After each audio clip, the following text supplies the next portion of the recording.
Hooray.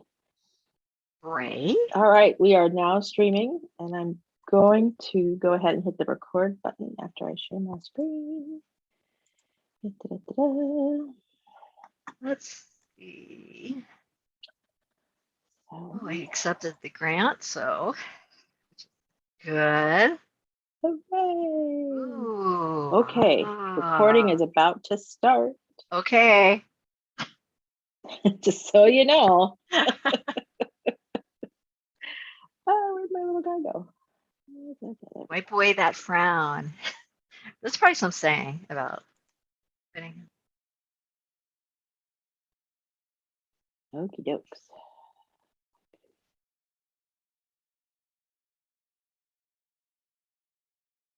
I always like watching the mouse.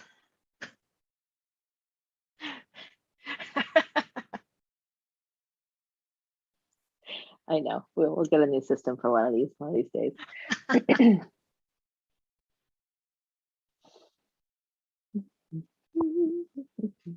I'm really excited about the schedule today. I think we have a lot of good talks.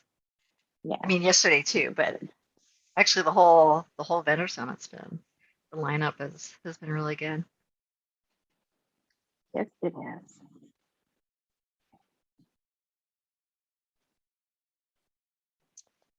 Well, folks are watching so far. You can see the behind the scenes happenings of the organizing committee. We have a lot of good talks. Yeah. I mean, yesterday too, but actually the whole vendor summit's been, the lineup has been really good. Okay.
Good morning, evening, afternoon, everyone. Thank you for attending our second day of our 2021 FreeBSD Virtual Vendor Summit.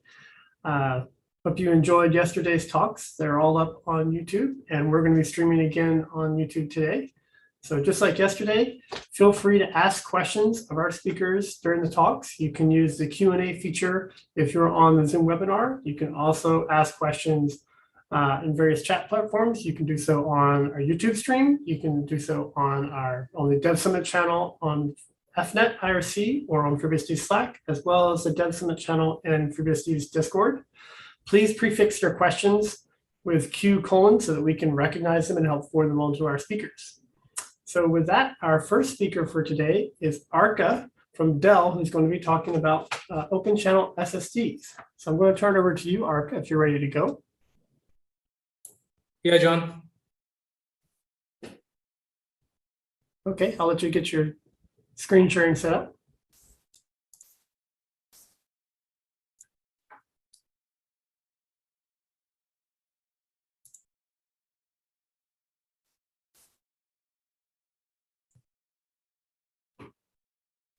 I hope it is visible. Yep, it looks good here. Yep. Okay. So hi everyone.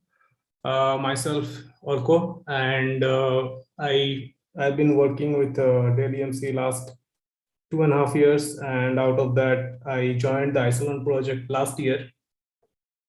So our work goes back to last year 2020, when we are in the middle of a lockdown, and we had just came to know that we will be assigned to Isilon, and Isilon is based on FreeBSD, and we had to learn FreeBSD. And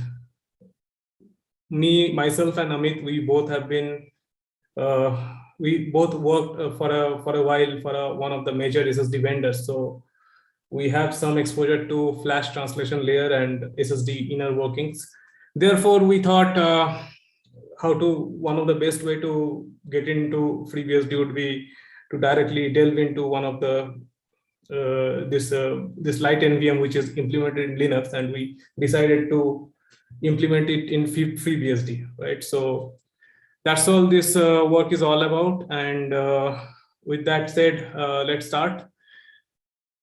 So I won't be going in the detail of the background and all those things, some of the internal details, because some of the details are covered in the bibliography that I have added, and also we have submitted a journal article where many of the finer details are covered, right? So this talk would be more about what all changes we have done to this in order to plug this open light NVM into FreeBSD, and we share our what are the things we used for this, how we make this, how we were able to implement this, and our learning through the process, right?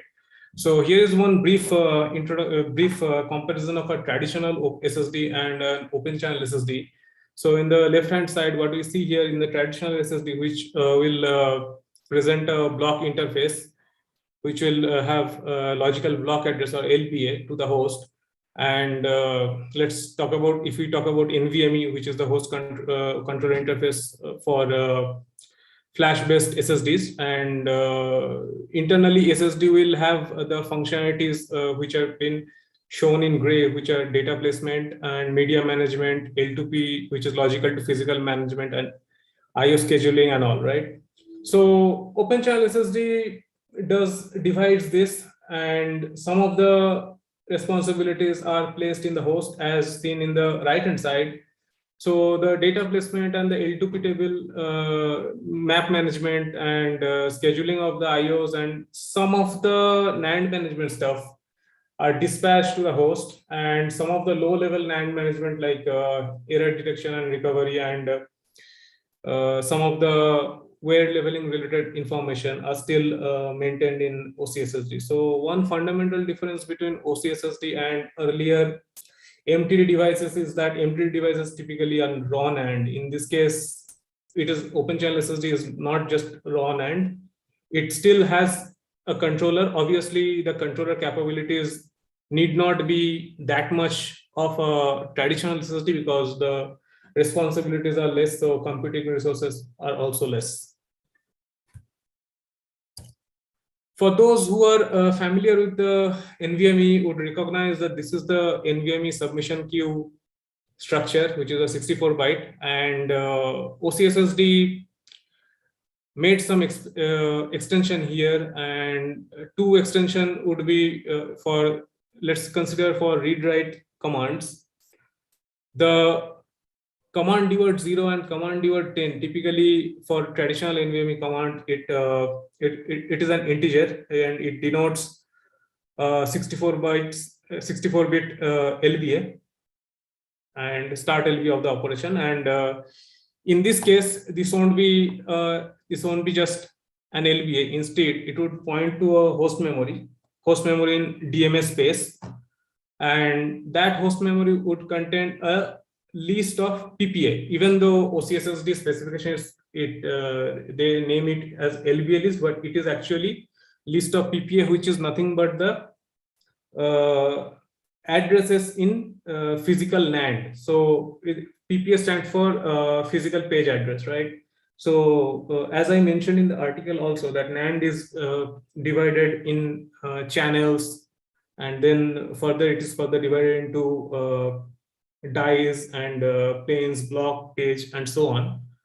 So PPA is in physical space, and since we are exposing the NAND geometry here, therefore the name Open Channel, right? So host is able to see the multiple channel and multiple dies and so on, and therefore host is able to exploit the parallelism there, right? There are a few more commands that OCSSD specification adds. Out of those commands, these two major commands are geometry, which expose the internal NAND geometry, like how many groups or channels, how many dies, how many blocks, how many pages, and so on. And one thing is that different NAND vendors would have their different geometries, right? So OCSSD specification, it provides some sort of uniform way to describe the NAND geometry, right? So that is the geometry command. And another get log page identifier is added is that chunk information, which is basically, chunk means basically the block, flash block, which is basically the erasing unit. This chunk information helps, it kind of useful for debugging that as well as monitoring also. We basically use this particular log identifier for our debugging purpose. So our dev setup has been on QEMU, and we never had a chance to work on a Open Channel SSD. So we used this emulated setup. So our host is basically a Fedora, and there we use the Open Channel SSD enabled QEMU. So here is the QEMU command to create an emulated Open Channel SSD. So what we see here on the upper slide, this diagram is various parameters for our Open Channel SSD. So as we can see here, the number of groups, chunks, and all, right, number of parallel units, these are shown here. So this terminology, definitely it is for those who are aware of flash internals. This terminology seems little bit different. The reason again is that Open Channel SSD provides a uniform interface, and that includes a uniform terminologies too. So in this case, in the below diagram, what we can see here, we are creating a sample OCSSD image, and we are having two groups, which means two channels, and channels are something where the data can flow parallelly, right? Two channels, basically two separate media for data to the actual NAND and the flash controller. So in our case, it's the cut down flash controller that I discussed earlier, right? So we have two channels, and each channel we have connected 4 PUs, and each PU is having 60 blocks or chunks. Now, so that makes our total number of chunks 480. So when we go further for the slides, we'll have where we dump our chunk information, we'll see this count. So this is how we start the FreeBSD guest, and FreeBSD guest, we add this OCSSD sample as a secondary drive, and we also start it in GDB stub for debugging, and we also have enabled the 4321 for telnet connection, which is again we use for debugging. And there are the changes in the make file and where we add our source and header files. So as you can see, so we largely kept the file names and all those things similar to light NVM. However, definitely there are some changes has been done, which I would cover later. So this is pretty much it in terms of source modification, right? So our work divides in two modules. One is light NVM, which is the interface to the existing NVMe driver, because as I mentioned earlier, that OCSSD extends the NVMe interface. So therefore we need to incorporate those changes. And then another module we have that will expose a geom interface, and that will sit at the same level as NVD. So going forward, we'll show how we configure it, and that will expose the disk interface to plug in it with geom.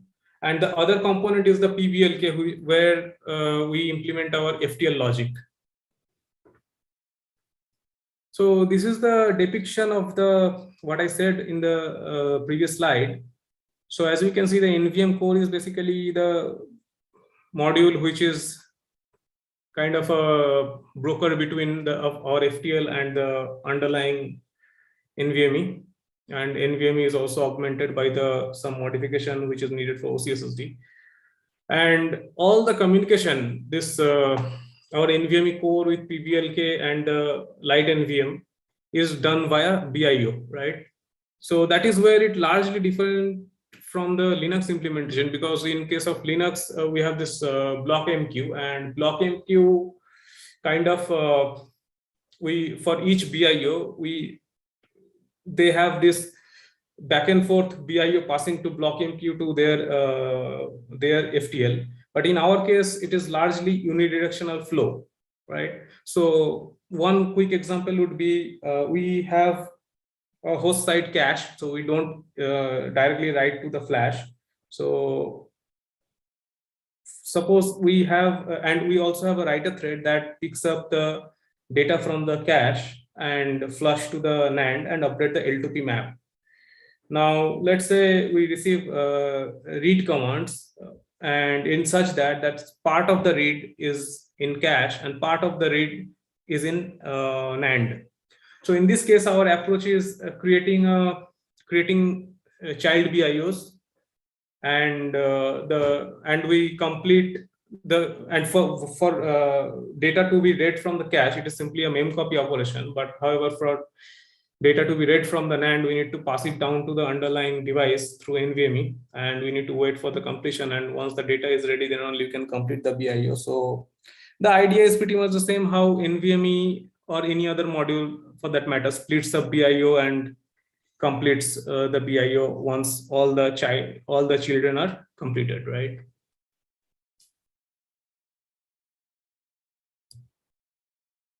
So this is the new CCTL we introduced to use our NVM core instead of NVD. So we need to enable this before we could proceed with our solution. And in the below diagram, we have an example of creating a target. And as you can see, the underlying -T option we are giving is the PBLK. That is basically the type of FTL we are creating. So if there are our FTL is similar to light NVM, which is a very straightforward POC kind of FTL. So if we decide to plan to use some custom FTL with some extra handling, so we could definitely do that. And it is more like a pluggable module. And once you create the target, so that FTL would be the one which would do the logical to physical mapping and other responsibilities. The last two parameters, minus B and minus C, are basically the number of PUs, right? So remember, in our sample configuration, we had created 2 channels or 2 groups, each connected with 4 PUs. Therefore, we have 8 PUs total, starting from index 0 to 7. So out of that, we are carving out a target which consists of 4 PUs, 0 to 3. So one thing to note here is, even in this particular target, we will not be able to exploit the channel parallelism because all the PUs are sitting on the same channel or same group. However, we would be definitely able to use the PU interleaving. So once the data is once a flash command is being processed inside the PU, we can definitely move the data back and forth to another PU and so on. So this is just an example, right? So if you create a target with all PUs 0 to 7, obviously you would be able to utilize the parallelism out of the channel. Conversely, let's say if we create the target in such a way that we have 4 channels, and let's say each channel is having 2 PUs. In that case, also PU 01 would be on channel 0, PU 23 would be on channel 1. In that case, also you'll be able to utilize the channel parallelism. So this is just for example.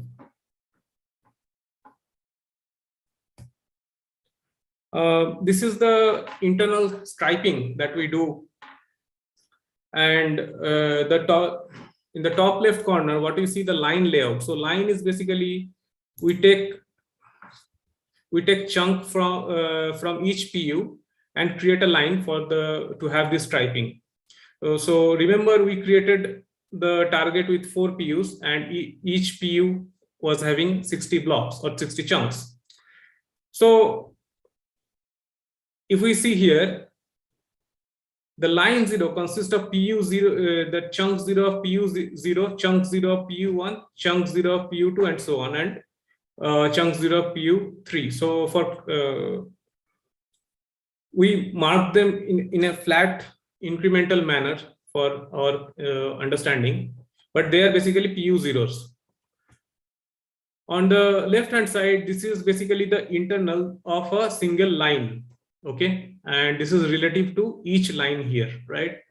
So if you remember the NAND configuration we had, each chunk was having 4K blocks, and since we are creating a line out of 4 chunks, so we have total 16K sectors. I should not say blocks, 16K sectors. Each sector here is 4K. Now the striping is done such a way that in our case also we have the optimal write size 8. So it is done such a way that we could divide the data such that when, let's say, PU 0, we are writing 8 sectors, at the same time we could send the data for PU 1, and you can send the write command for PU 1, and once this data has been sent to PU1 and it is internally committing to its own NAND, similarly we could send the data to PU2 and so on, right? And we have our FTL algorithm has some few extra special usage for certain areas. That is, the first sector, we call it S meta, and the purpose would be discussed later. And the last 40 sectors, 40 that 40 is depending on the how many number of sectors are here, is used for the P2L map. So what is the purpose of these two metadata? And we are also seeing here L2P map, right? So as we know that as part of flash translation, we need to do a logical to physical mapping. So host side address space, which is the logical address space, is mapped to the NAND side physical address space. So this data structure here, L2P map, resides on the host memory, and the LBA points to the corresponding PPA where this LBA is written. Also, we can see one orange line which is pointing from the PPA back to the LBA. So why it is needed? This is needed for the recovery, that which we'll cover later. And high density NAND also provides an extra restriction that we have to write the sequentially inside a block or inside a chunk. So for example, I can only write this direction inside a chunk. But what we are choosing to do instead is that we are writing this one and this one like that, and so on, right? So in our case, we are highlighting a scenario where LBA 0 is written to this sector 32. Sector 32 is relative to the entire line. But if you see the sector 32 actual physical address would be group 0, PU 0, chunk 0, and sector 8. Similarly, sector 1 is located at 74. So which is group 0, PU 1, chunk 0, and sector 18, right? This L2P map is the size of the total, the size of the logical address space of the target. Or LBA, the max LBA would be the capacity. And the P2L is the reverse mapping to the L2P. So what it will have is, it will have 0 to 16K. So for our illustration purpose, I'm just highlighting here this 32 and 74. So PPA sector number 32 is pointing to LBA 0. So therefore it is containing 0, and similarly 74 is 1, therefore it is 1. So basically you can say this P2L is redundant. The data here is redundant to the actual data what we have in the metadata area of each sector. Now the question is why we need that. That is because to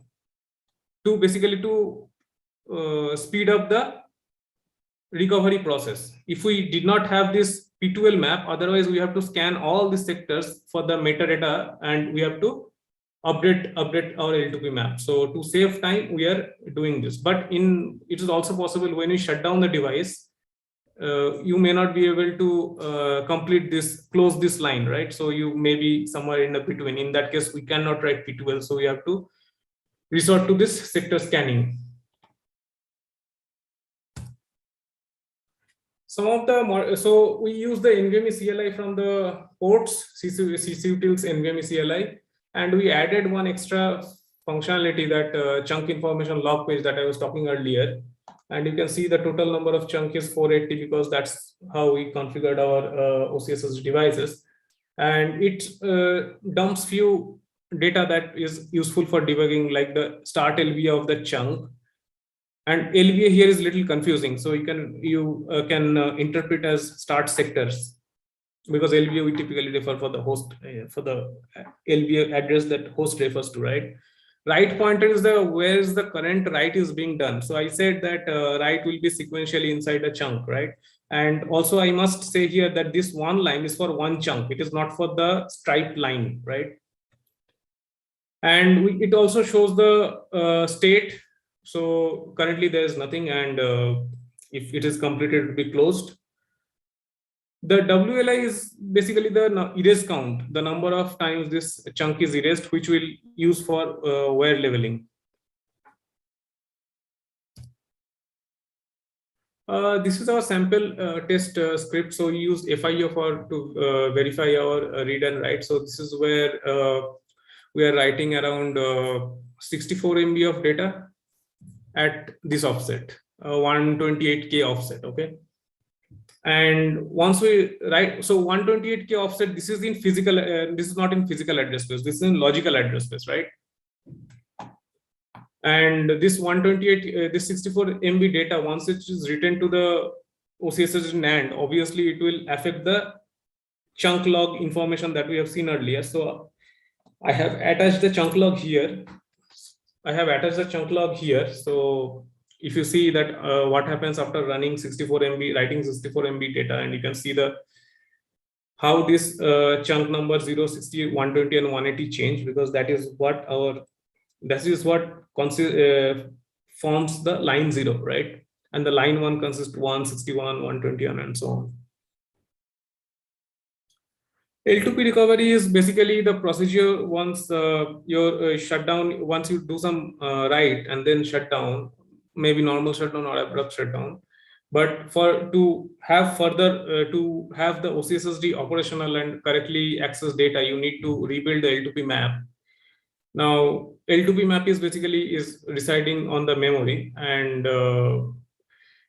to get the L2P map, we refer to the S meta. So remember, I said that in the beginning of the line, we stored S meta. So S meta is nothing but the sequence number, right? And why the sequence number is needed? Over the time, you would receive overwrite from the host, right, for the same LBA, right?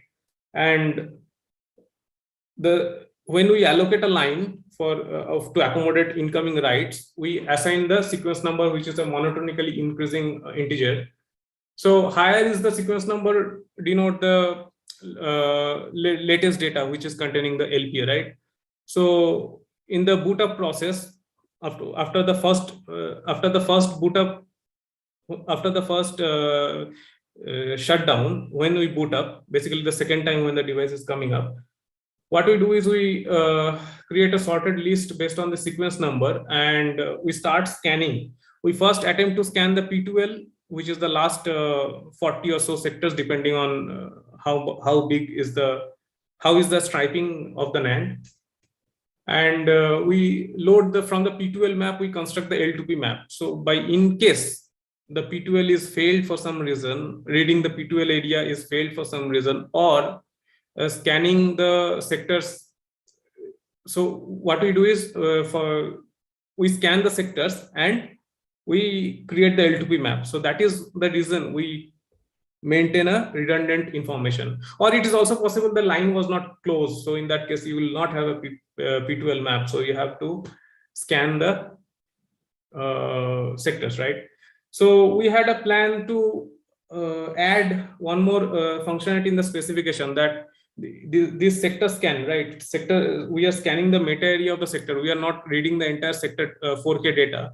So we proposed, we didn't propose it, but we had an idea of proposing that we have a way to access only the meta area, because based on our experience, typically NAND will provide such functionality that you just access the meta area, thus speeding up the recovery process, right?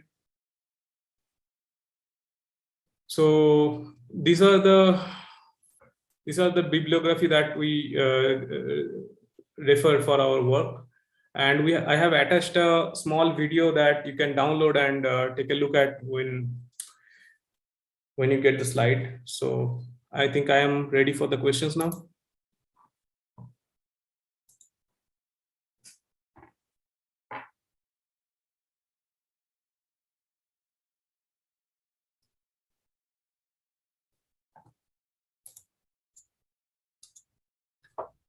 So I'm looking on IRC to see if we have any questions. I don't think I have one yet.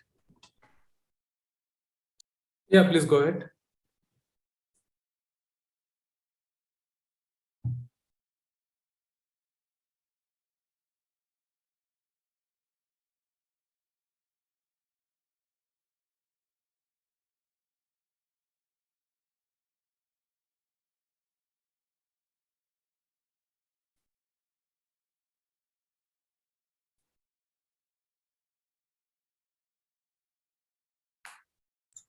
Okay, I think we don't have any questions currently. Thank you very much for your talk.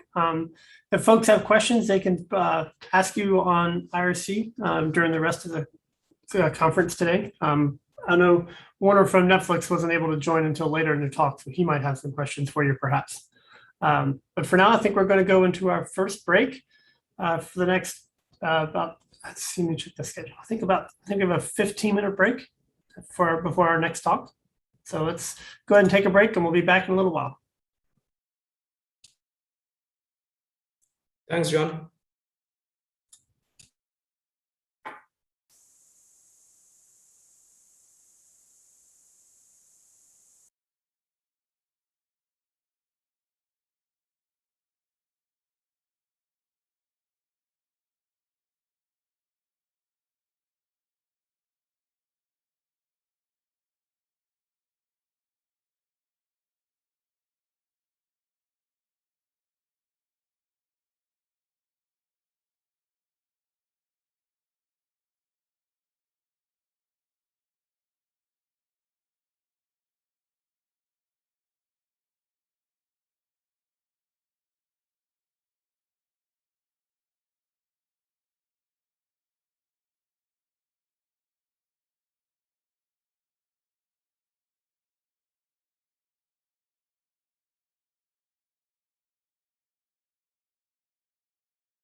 Hello, everyone, and welcome back from our first break. So our next talk today is from Peter from Ampere, and also with an assist from Ed Mast. Here's to talk about running FreeBSD on the Ampere eMAG systems, and I believe we even might see a live demo. So I'm going to turn it over to Peter and to Ed. Hey, everybody. I'm going to get my slides. Sharing. Let's do this.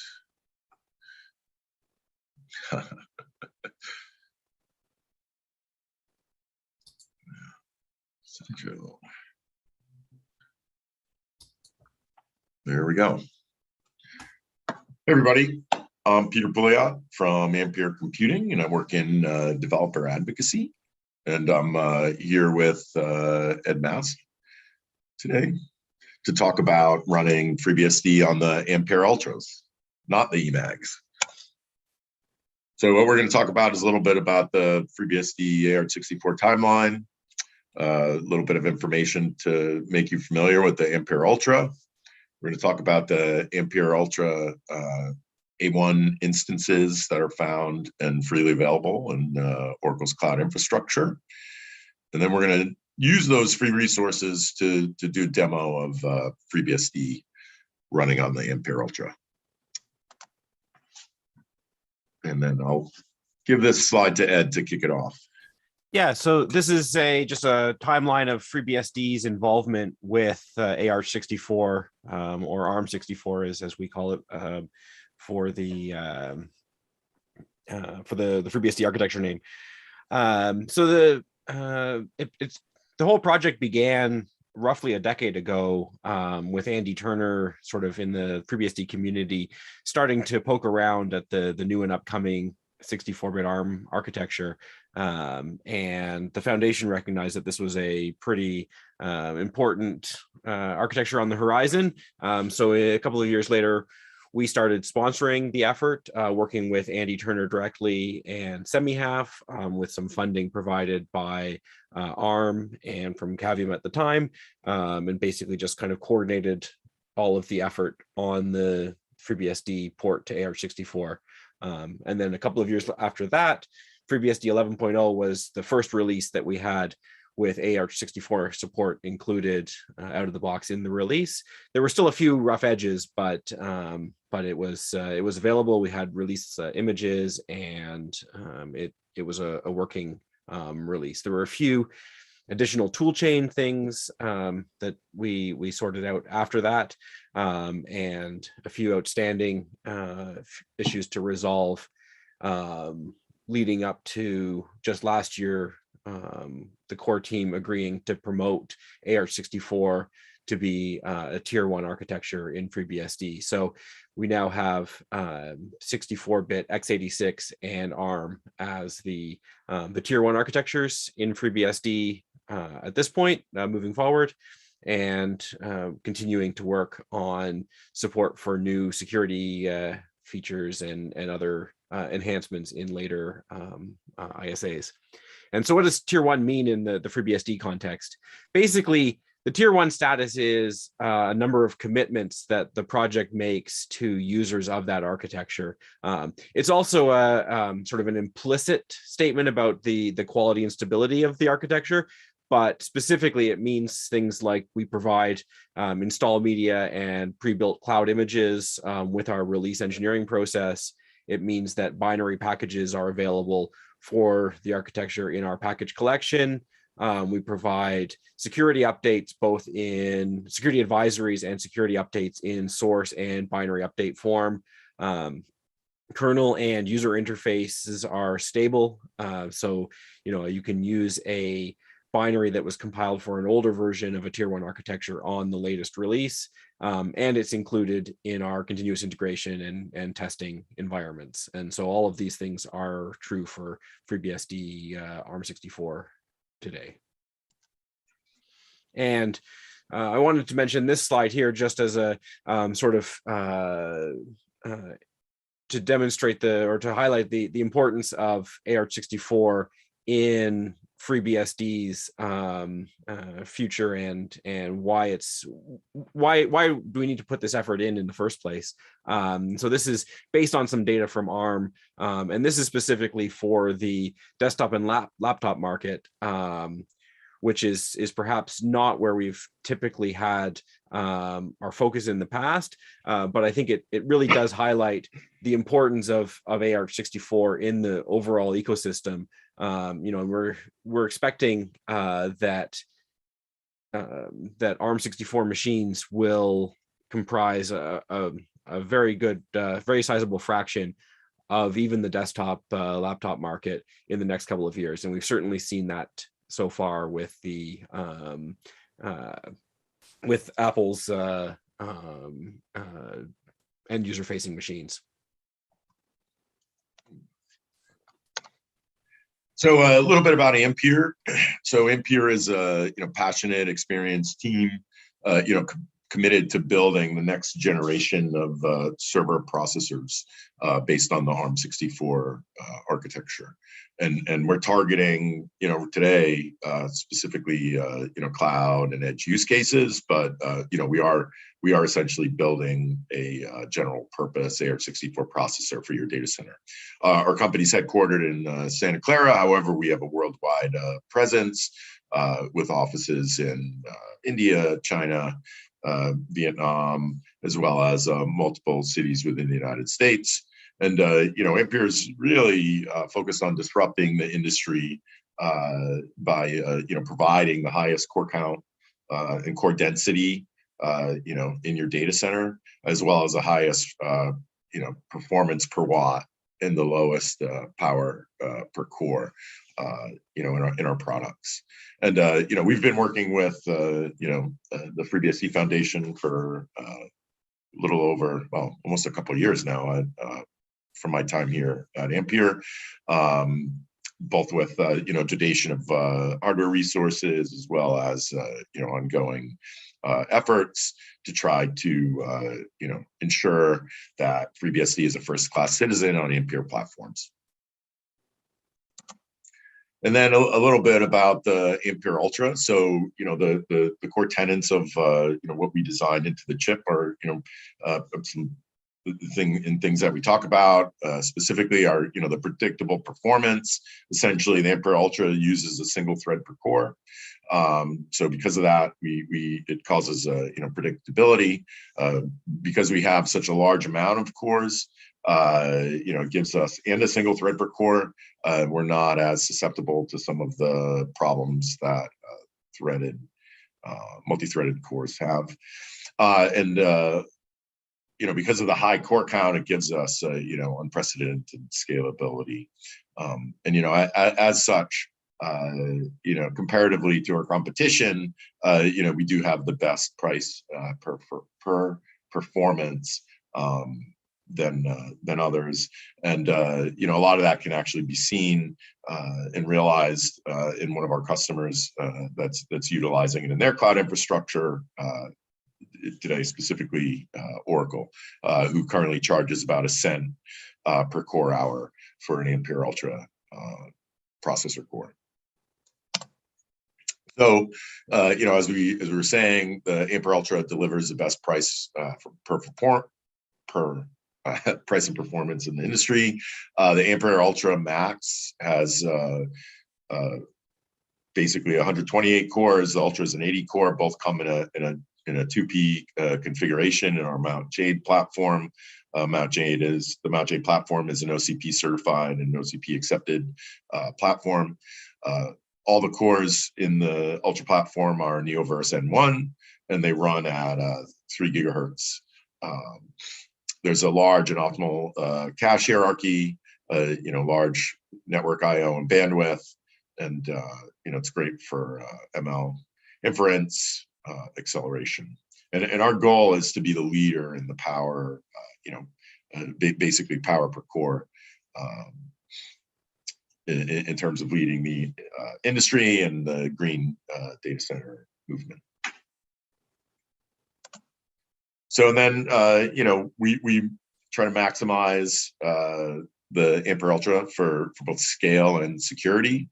So, as we said, we utilize a single thread per core. So this, helps to provide a little more isolation and prevent noisy neighbor situations because of the fact that it's a single thread per core. We have a lower, lower vulnerability to side channel attacks. And also because of this, there's consistent and predictable performance with a high thread count as well.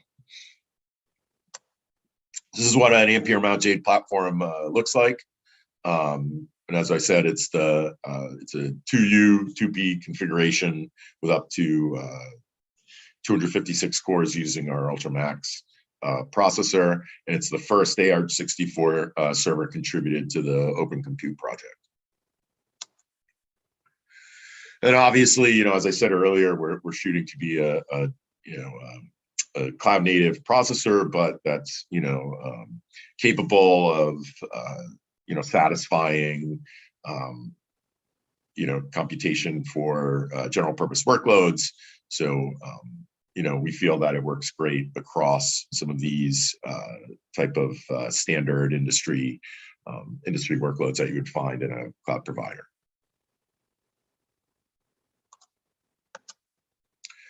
And then what we're going to talk about today is basically some of the free resources that are available to developers, available on Oracle's cloud. Specifically, the FreeBSD shape called the Ampere 1 gives you access to up to 4 cores and up to 24 gigs of memory in an always free situation. So you don't have to pay for anything, and you can basically get access to those ARM cores for your own development, activities. And because it's in, a cloud native format, you can utilize, your typical data center in DevOps tooling to interact with that. So, and as we were saying, there's also with that free tier, you get, additional credits. And then there's also ARM Accelerator program for open source projects that want to have more compute time on the cloud, and that can be applied to through Oracle's site. Now Oracle spent a lot of time building a strong ecosystem to help developers around the A1. So they do have, some Linux instances and things like that are already curated with a series of tooling and software stacks to help, provide quicker time to doing things on the Ampere 1. So there's just some information about that. And then now to talk about what Ed and I have been working on in terms of FreeBSD and the Ampere Ultras. So we basically took some Terraform code that I originally put together to work with OCI. And it utilizes, as I mentioned before, the Oracle Cloud Infrastructure is always free tier to get access to those virtual machine resources. The Terraform code itself does some basic scaffolding for laying out the network infrastructure necessary to actually launch the instance. It will also create dynamic SSH keys that can be used to log into the instance once it's done launching. And then it will also render some metadata, some cloud init metadata to push into the instance at instantiation to help trigger some automation to happen. And obviously, we're going to launch a curated image that the FreeBSD Foundation worked to build on OCI, and we're going to use that and expose SSH so we can log into it from the outside world. And on that note, I guess, Ed, do you want me to stop sharing and you can take over? Yeah, sure. All right. So I'll share this screen first. This is the Oracle web interface for the for Oracle Cloud, and you can see here I have a pair of instances here that are that had been running. They've been terminated. I have nothing running right now, and I just wanted to highlight this note that the web interface indicates here. As Peter said, you get a number of free CPU hours and memory, and it tells you that it's enough to run the free resources Peter mentioned. So you can sign up and repeat this Terraform demo and reserve those instances and start using them. So I'll switch here to my Terraform demo window. So this, I've forked the repository from the Ampere GitHub organization, which is the Terraform example that spins up a number of Ubuntu instances, and was able to spin up FreeBSD instances just by changing the Oracle cloud, the Oracle image ID to a FreeBSD image instead of the Ubuntu image. And we'll work on getting this integrated into the FreeBSD release engineering build environment. So if we go over here, we have no SSH keys or anything in this directory, you'll notice, and we can run the standard Terraform command pipeline here, which will just basically set things up, figure out what changes it needs to make in the environment, and then execute them.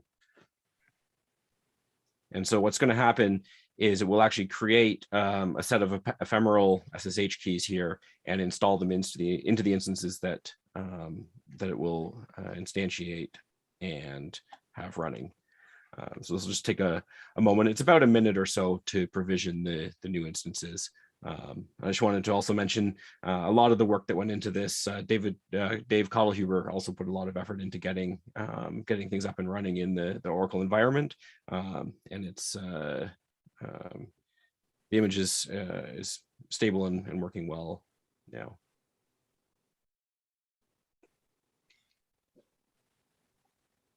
So we'll have links to the original Terraform repo and the fork that I created coming up in just a moment, so you can repeat this fairly easily. So there we go. One of them is provisioned in 47 seconds later, and the other one is now as well. And the Terraform configuration has created a public key, a SSH key pair. It's shown the public key here, and it's installed it into the instance. And now if I switch back here and share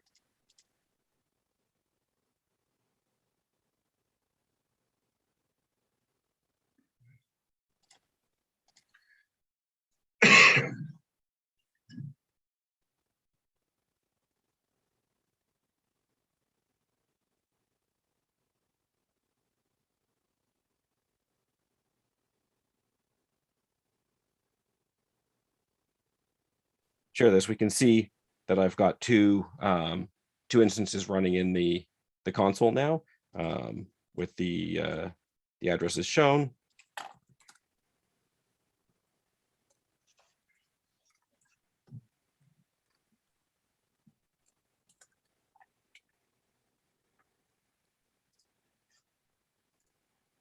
And we'll switch back to the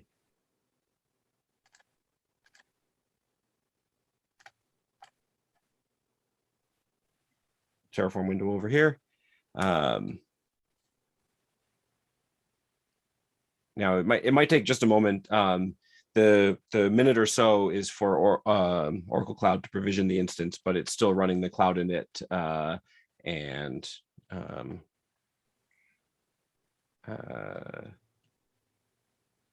installing packages and installing SSH keys and such.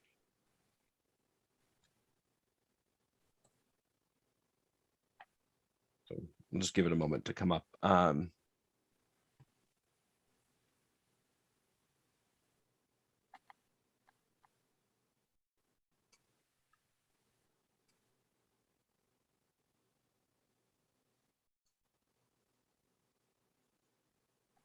There was a question in the chat about what is the OCI home region and whether I'm in Toronto.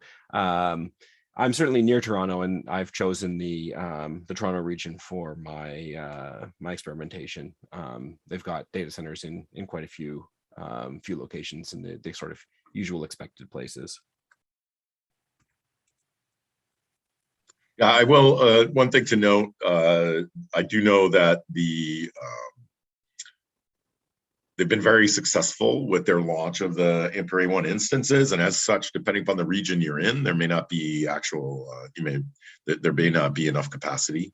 So it's definitely a good idea to try to maybe check where available extra capacity for the A1 instances are, and if you're signing up, pick a region that will have that capacity. And if people who I guess have questions about that, feel free to email me, and I can try to help you out to figure out what the best location would be at this time, given the nature of the usage. Mm-hmm.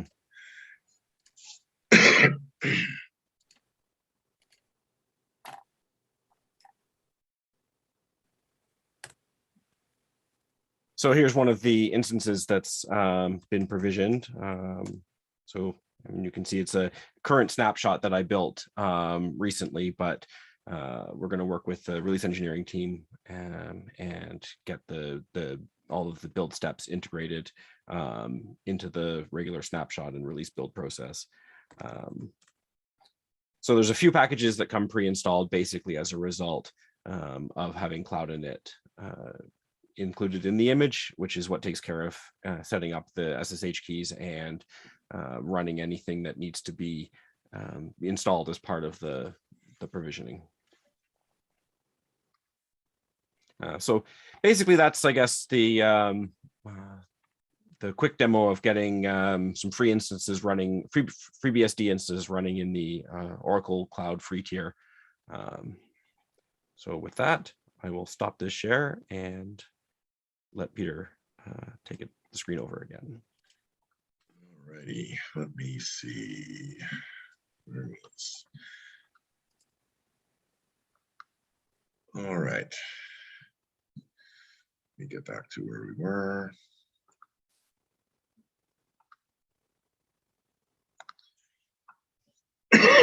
All right.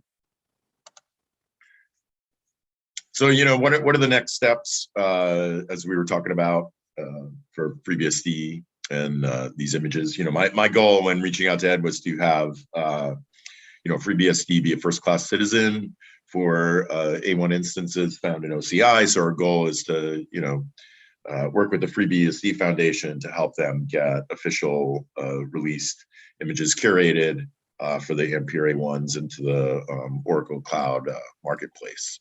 And as Ed said, we want to thank Dave for all his efforts, working on the images that we were able to consume in this demo. Additionally, one of the areas that Oracle has actually invested a lot of time and energy in is their integration with Terraform, and as such, they provide a really nice way to make it easy for people to launch their workloads into the OCI interface relatively easily.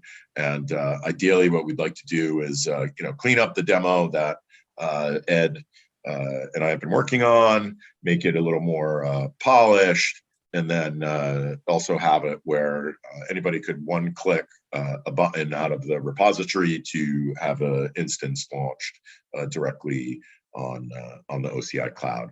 So that's some of the areas that we're looking to continue to advance, with what we started to help to make, FreeBSD be a first-class citizen for the Ampere A1 in the Oracle Cloud infrastructure. And then here are some, some resources that are available. So the initial project that Ed forked, the first URL is there underneath the Ampere Computing organization on GitHub. Ed's fork can be found below. And then additionally, some of the other Terraform resources available for consumption with OCI can be found in the additional links provided. And then, at that, I'll open the floor up to questions, comments, or topics of discussion that people may want to bring up. So one question that someone asked on IRC, well, does Ampere have, and I don't know if I'll pronounce this correctly because it's like a model name, Tiogra pass-like open compute motherboards? So the systems that use those type of those motherboards available. And I think this person is interested not in running a cloud instance, but perhaps building their own cloud in a data center. Yeah. So if you're interested in building your own cloud in a data center, feel free to definitely reach out to me, and I can put you in contact with somewhere to actually get the platforms from. Essentially, we offer, Ampere works with multiple ODMs to provide different server platforms. The Mab Jade is the OCP specific platform. So that's as I mentioned earlier, our reference platform for the Ampere Altra that recently was accepted as an OCP platform, and we contribute it upstream. So feel free to reach out to me. I can definitely put you in contact or help you determine which Ampere platform is best, whether it's a 1P or 2P. And we have, as I said, we work with multiple ODMs, so you can get those through the ODM should you want to build your own in-house. Hopefully that answers your question. Probably so. I was for indirect for someone else, but I think that probably answers what they wanted. A second question we had on Zoom from Mark is, do you have any insights into what users are running on top of Ampere FreeBSD systems? Well, I'll leave that to Ed, because a lot of this stuff we're just enabling as it's in early enablement phase. And I guess open the floor up to Ed to add some comments to that. Yeah, for sure. So, I mean, we don't have a lot of insight into what's being run today. A lot of this is sort of forward-looking and enablement. I mean, there's definitely interest in ARM64 in all of FreeBSD's. FreeBSD's kind of typical traditional server applications. So, content streaming is certainly an interesting application for this kind of hardware. We have a number of machines in the FreeBSD cluster, older generation Ampere eMag systems that are used for our own FreeBSD build infrastructure and such. But in the case of deploying FreeBSD ARM64 in the Oracle Cloud, for example, it's definitely a enablement and forward-looking case. I see we also have a question from Warner, which is actually a question I had too, although mine was perhaps less well-framed, which is it possible, how easy is it to spin these up on demand? And could we use these to kind of do CI on ARM64 for FreeBSD? Absolutely. The whole point of this kind of Terraform demo was to show that they can be spun up on demand in a very typical use case for people consuming cloud infrastructure resources, right? So one, that's what we were hoping to show with this, that they can be both spun up and torn down very rapidly on demand, and the idea being, also showing the fact that there's that integration with Cloud Init. Cloud Init definitely opens the door to the first kind of wave of being able to perform automation during the instance startup. So most definitely, this is a great use case for continuous integration and those types of activities on FreeBSD. So the goal is to help to encourage this as a resource for FreeBSD developers to consume for those types of activities. So yeah, feel free to do exactly that and to use it to build and package our native, technologies for FreeBSD.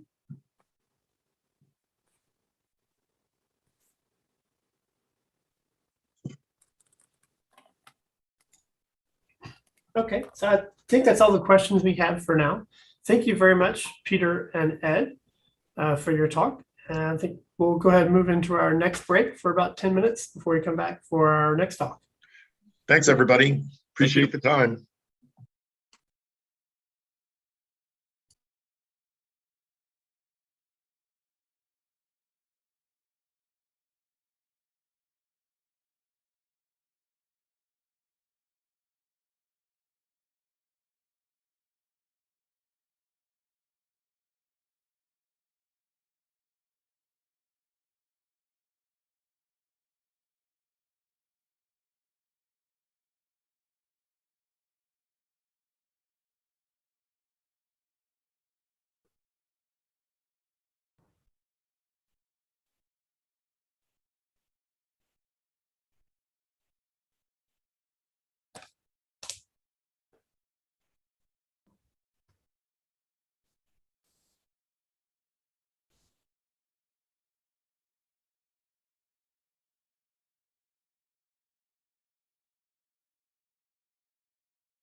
Hello, everyone. Welcome back. Sorry about that. I was held up in the hallway track for a bit. So that's a reminder, you can hang out during our breaks, go over to the hallway track. I was just talking with Warner about pre-commit CI and some of our thoughts about how to improve that in FreeBSD land.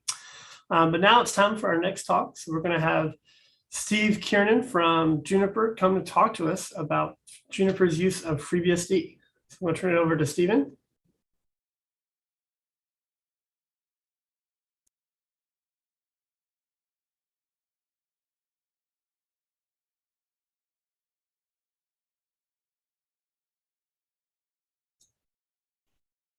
Okay, won't let me start the video though.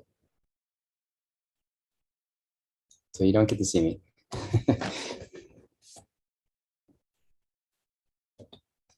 Everybody seeing the screen okay though? Yes, I can see it Okay. just. All right, that's good. All right, so I'm going to talk about the history of FreeBSD at Juniper Networks. Juniper has been around for a little over 25 years now. This year was our 25th anniversary of the founding of the company. And FreeBSD has been used for pretty much the entire time, except for maybe like the first year when they were deciding what to actually do, what operating system they're going to run on. But it was pretty early on.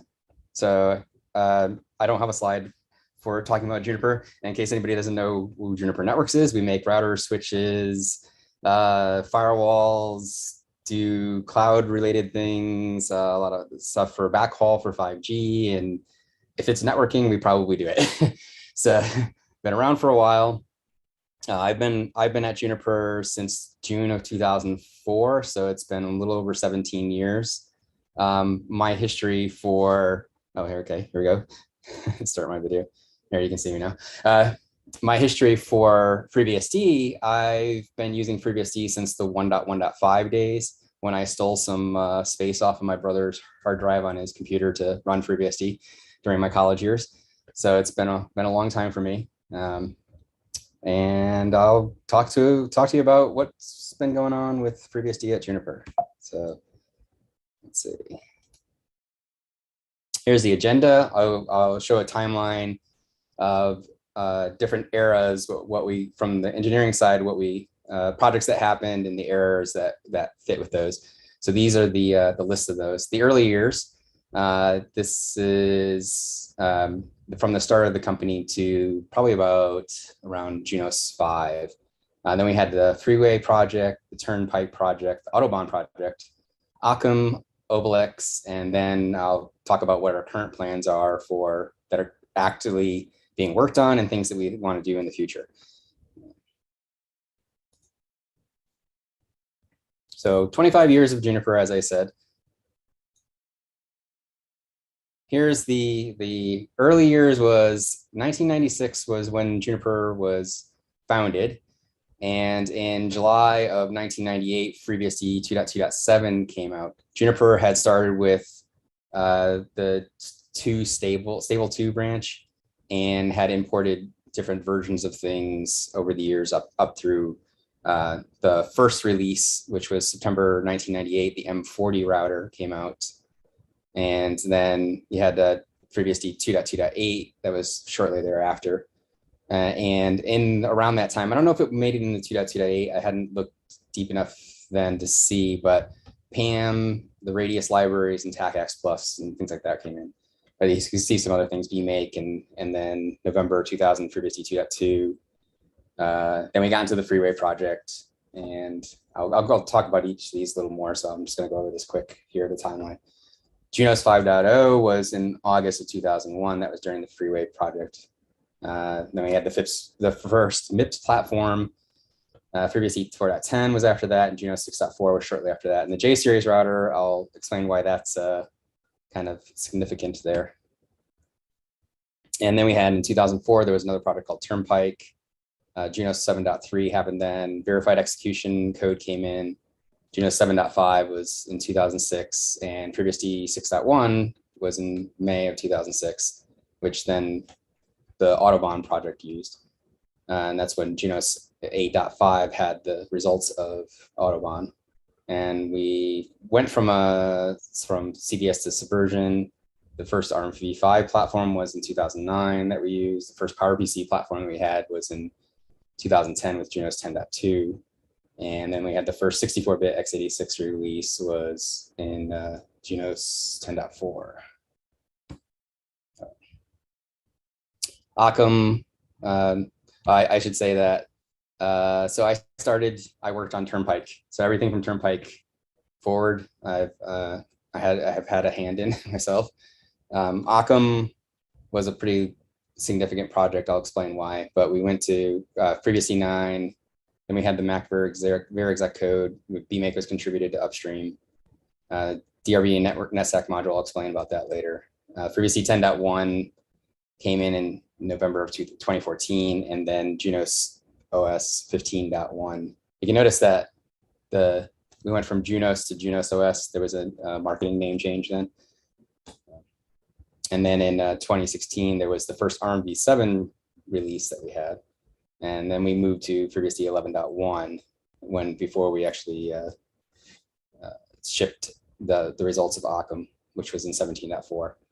And then we had work on the VertFS kernel driver, which I'll explain some of. There's been previous presentations about. And Junos OS 18.4 in December of 2018. And then we had our first ARM-v8 release in Junos OS 20.2. Obelix was the most recent project that we had for upgrading FreeBSD, and that was to move to stable 12. There was some work with libsecure boot, and FreeBSD 12.1 was in November of 2019.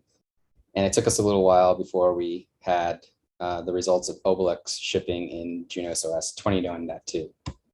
So now I'll just talk about give some details about these specific things. The early years started in 1996. That was the founding of the company. And the first release that came out was based on FreeBSD 2.2.7. Junos at the time was two packages, the jkernel and jroute package that were installed on top of FreeBSD. And there was the Junos CLI was a login shell and hid all the fact that you had FreeBSD underneath. So you'd install the packages and it would deal with all that. But they were standard FreeBSD packages. 32-bit x86, so i386 CPU was supported at the time. And the first shipping product was the M40 router, which you can see a picture of it there.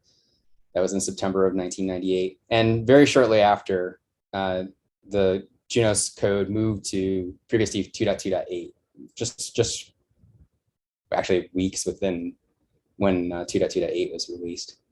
And in 2000, BMake was used for building. That code was integrated into upstream FreeBSD in 2012, but more about that later. And during this time, there were these contributions made in those early years.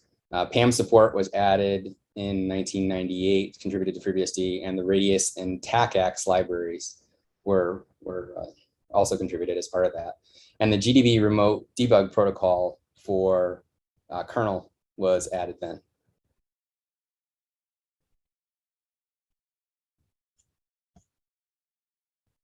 And so the first major project of upgrading FreeBSD was one called Freeway in 2001. And that one was a project to upgrade to FreeBSD 4.2 from 2.2.8. It was released in Junos 5.0 in August of 2001. And this is where we had a change from using standard FreeBSD packages where the files were just written right out to the file system. And it introduced compressed ISO 9660 file system for packages. So all the package scripting was still using the FreeBSD package format. So you had the plus install, plus deinstall, and the plus require, things like that. So those would decide whether or not certain things need to be installed or not. That was used for quite a number of years. The contents for the ISO images were dictated by a manifest. And so it would list where the sources came from, where they should live in the ISO. And the TCP/IP network code, though, even though we're moving to FreeBSD 4.2 during that time, the code in the TCP/IP network stack remained FreeBSD 2.2.8 version. The first MIPS platform was supported in Q4 of 2001. That support was ported from NetBSD and OpenBSD sources. It was actually mostly OpenBSD that was used at the time. And that was the RM7000A MIPS processor. The J series router, when I was talking about before, why is the J series router significant? It came in Juno 6.4 in August of 2004. And the main thing was it had RT Linux core support in order to have the packet forwarding side run as an application besides the rest of the OS acting as the routing engine side. So the control plane was in the FreeBSD side of things, Junos running as a task inside RT Linux core, or I don't know if they called it task or thread, I forget on that one. But and then the forwarding side was an application that was running besides it. That was on an Intel IXP at the time, and there were follow-on J series that moved to other processors because there was limitations with the IXP. All right. So Turnpike, that happened in 2004. That was a project to upgrade to FreeBSD 4.10. It was called Turnpike because they consider it to be the smaller version or the son of Freeway. And it was released in Juno 7.3 in August of 2005. And actually that introduction of compressed ISO file systems, that was from the other one. I forgot to delete that, so ignore that part. The TCP/IP network stack code was updated to 4.10. So instead of running the 2.2.8 version that was there before, that one had some upgraded. The interesting thing with Turnpike is it was actually done by about 6 people. I was involved with handling the entire user space side, and the other 5 people dealt with the build and packaging and the kernel level side of things. So it wasn't too bad. It took about a year and a half, I think, to do. And that was the last of that. So the verified execution code, that came in September of 2005.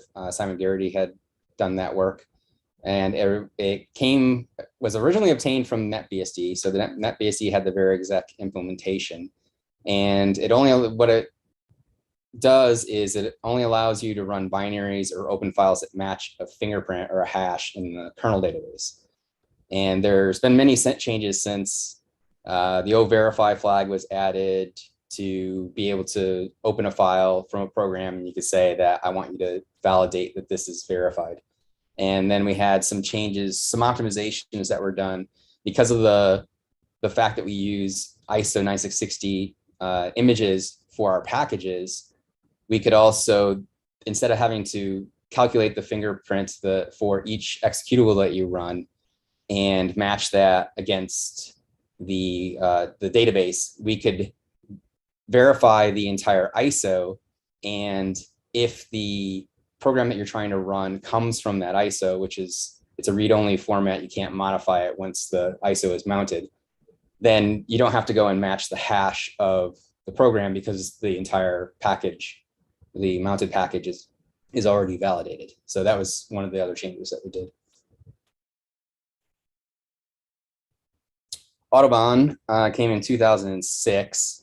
And that was a project to upgrade to FreeBSD 6.1. It was released in Junos 8.5 in November of 2007. There was a lot of use of Giant that was needed in many parts of the code. And the Junos network stack had a lot of SPL level calls, and many of those needed to be replaced with locks where necessary. There was a little bit of time where there were some pieces of the code, the bits that needed to talk to the packet forwarding engine that didn't have locks, and there were some issues that were found because of that. But those were fixed. Those were found and fixed. And there are actually still pieces of SPL calls lingering in some corners of code, but they're no ops, so they don't really matter in that case. But it's just a little bit of historical cruft hanging around. In 2009, we switched from CDS to Subversion for source control management, and that was a good improvement for things because CVS was getting unwieldy. The Junos code base was fairly large at that point, and it was becoming problematic with merges and such. So Junos 10.1 released in February of 2010. That was where the first ARMv5 platform was supported. And we've had a number of ones since then. Junos 10.2 added the first PowerPC Book E, the E500 platform. There was another set of platforms that based on the E5500, which is a 64-bit capable PowerPC, but it was running in 32-bit mode for those platforms. That came not that long after that.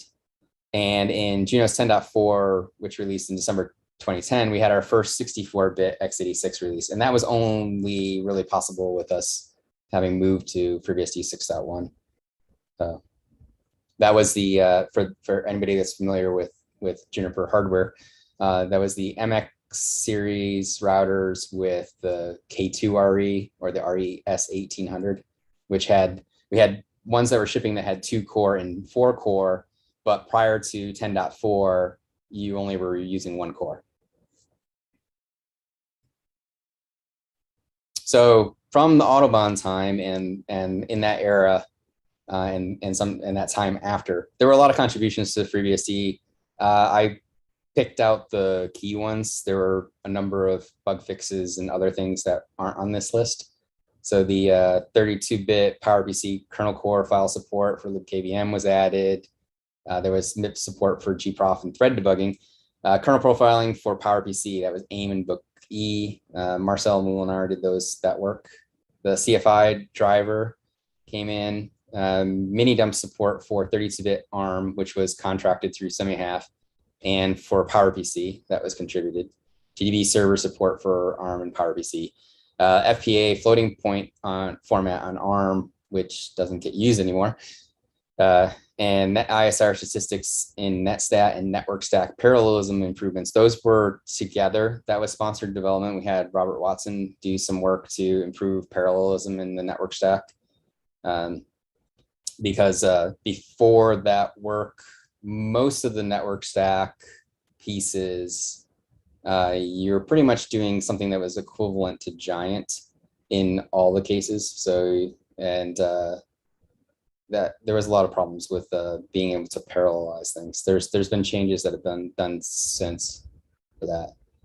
There were core file enhancements. That's when compressed cores happened, and there are event handlers that are available when core files are being written out, so you can tell the progress of that. And then there was some of the format patterns where you can say for application core, some of the percent I think was one, and there was one other one, I believe, that was added during then. There were a lot of improvements to MakeFS during that time. We had sponsored the NANDFS NAND file system through SemiHalf during this time. And we never really actually ended up using that though. So there were a lot of products that were planning on doing directly attached NAND that never really manifested to need it. The FileMon device driver came in. That's one of the things that are helpful for doing what would be the meta mode build with bmake, which I'll talk about some of that and point you at the presentation that Simon Garrity had done previously. So Occam, this was a really big project in 2011. At the time that we were planning for the Occam project, Junos supported ARM i386 MIPS PowerPC machine types. So there was at least 4 different variants of MIPS and at least 2 different variants of PowerPC, plus x86 and ARM bits. There are many different packages to handle the various platforms. So pretty much almost every single platform had their own package that had different contents. So it was getting a bit unwieldy to deal with that. SMP for the most part wasn't supported. I say mostly because there are a couple of platforms that were enabling SMP, even though it was FreeBSD 6.1. There are many modifications to the FreeBSD code over the years, and that made upgrades take longer and longer. One of the things that I didn't have on the slide for the previous section about the Autobahn time, even though it was FreeBSD 6.1, and I talk about here. Some of the pieces of the code from 6.2 and above were cherry picked back into Juno. So there were things from various 6.x releases from head at the time and 7 and 8 that went back into Junos at the time. So it was a bit of a hodgepodge of various FreeBSD pieces. There were changes that this just needed changes. There were necessary changes that needed to happen to make upgrading easier and contributing code changes back to upstream with less of a chance of conflicts or requiring entire rewrites. When we did the Autobahn thing, I had talked about Turnpike where it took 6 people. Autobahn was about 20 people working on it. So it was getting harder to do upgrades. It took a lot more time. It took a lot more people to do it. So the Occam was a project to re-implement Junos on top of a pristine and current version of FreeBSD. FreeBSD is provided as a pre-published component. The FreeBSD sources are in a separate repository from the rest of Junos sources. So that allowed to easier control over who can get access to the sources. And prior to Occam, there are a lot of hands in various places of the operating system. It was implemented in stages. We had a physical separation where we actually moved the FreeBSD sources out from the rest of the Junos sources. And then there was a logical separation where we added useful interfaces between where if there wasn't something in FreeBSD that the Juno side needed, we would create some interfaces for that. SMP support on multi-core routing engines, the RE8 S1800 was added into there too. So that while we were doing it on the 6.1 side of things, this really unlocked a lot of the potential of them. And then the giant lock that was used by a lot of parts of the Junos code was replaced with finer grain locks. And for various levels of granularity in that case. This was released in Junos 15.1 in June of 2015. It initially started with FreeBSD 9 current, but the shipping version was based on FreeBSD stable 10, nearly equivalent to the 10.1 release. Only 32-bit and 64-bit x86 CPUs were initially supported.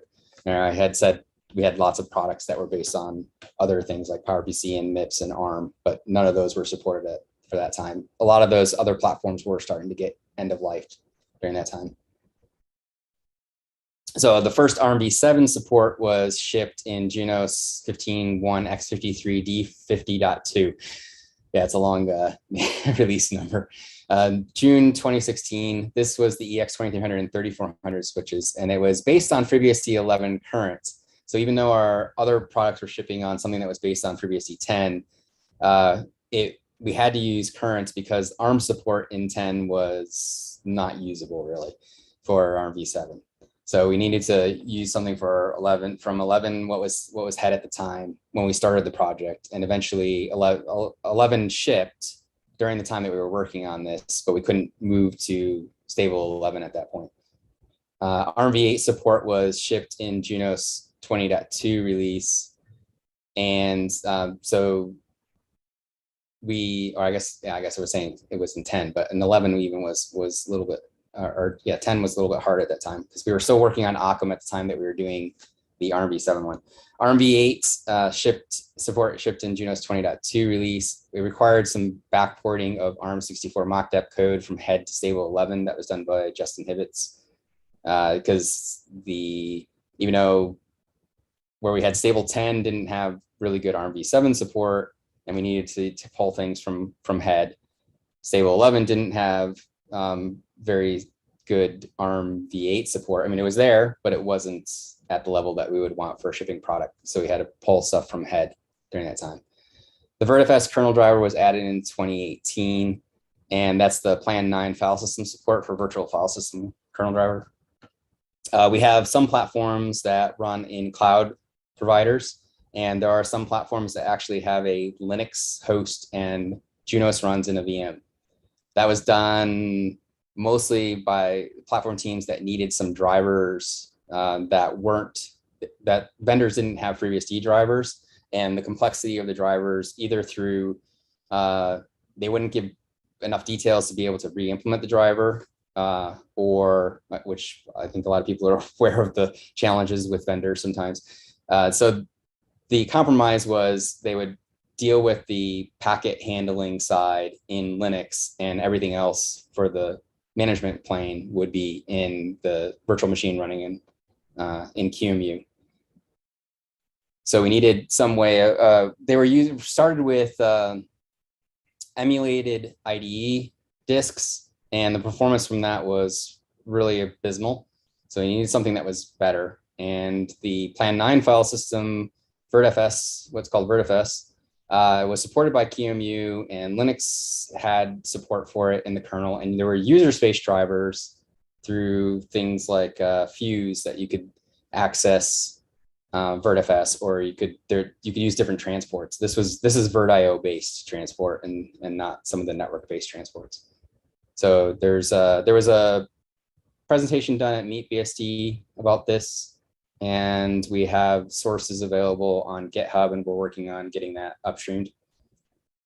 Junos 18.4 is where the support for AWS, Azure, Google Cloud, VMware, and some other cloud providers. This is with the VSRX 3.0 platforms. And there's a lot of work that's been done for that. And we have more and more coming on the virtualization side.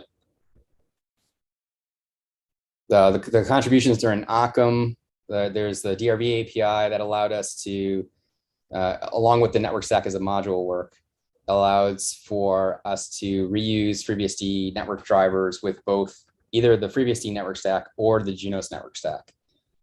Junos network stack uses a hierarchical order of interfaces and has a lot of additional protocols that aren't supported by the FreeBSD network stack.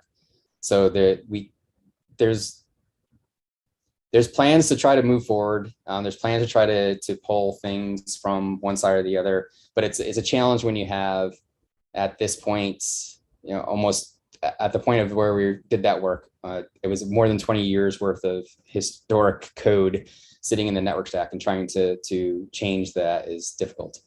The Mac VerExec module, so the verified execution stuff that I talked about before, that was converted to a Mac module then.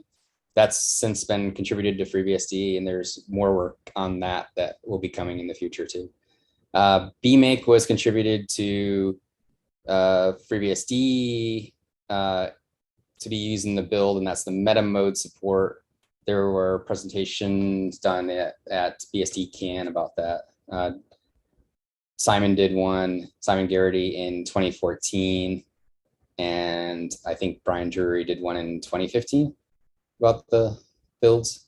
There were loader changes, then package.fs support that was adding the install command, where you could have a tarball of things that you want to install, and the loader can boot that up. You can have a kernel and a user space ISO image to be used as the root file system.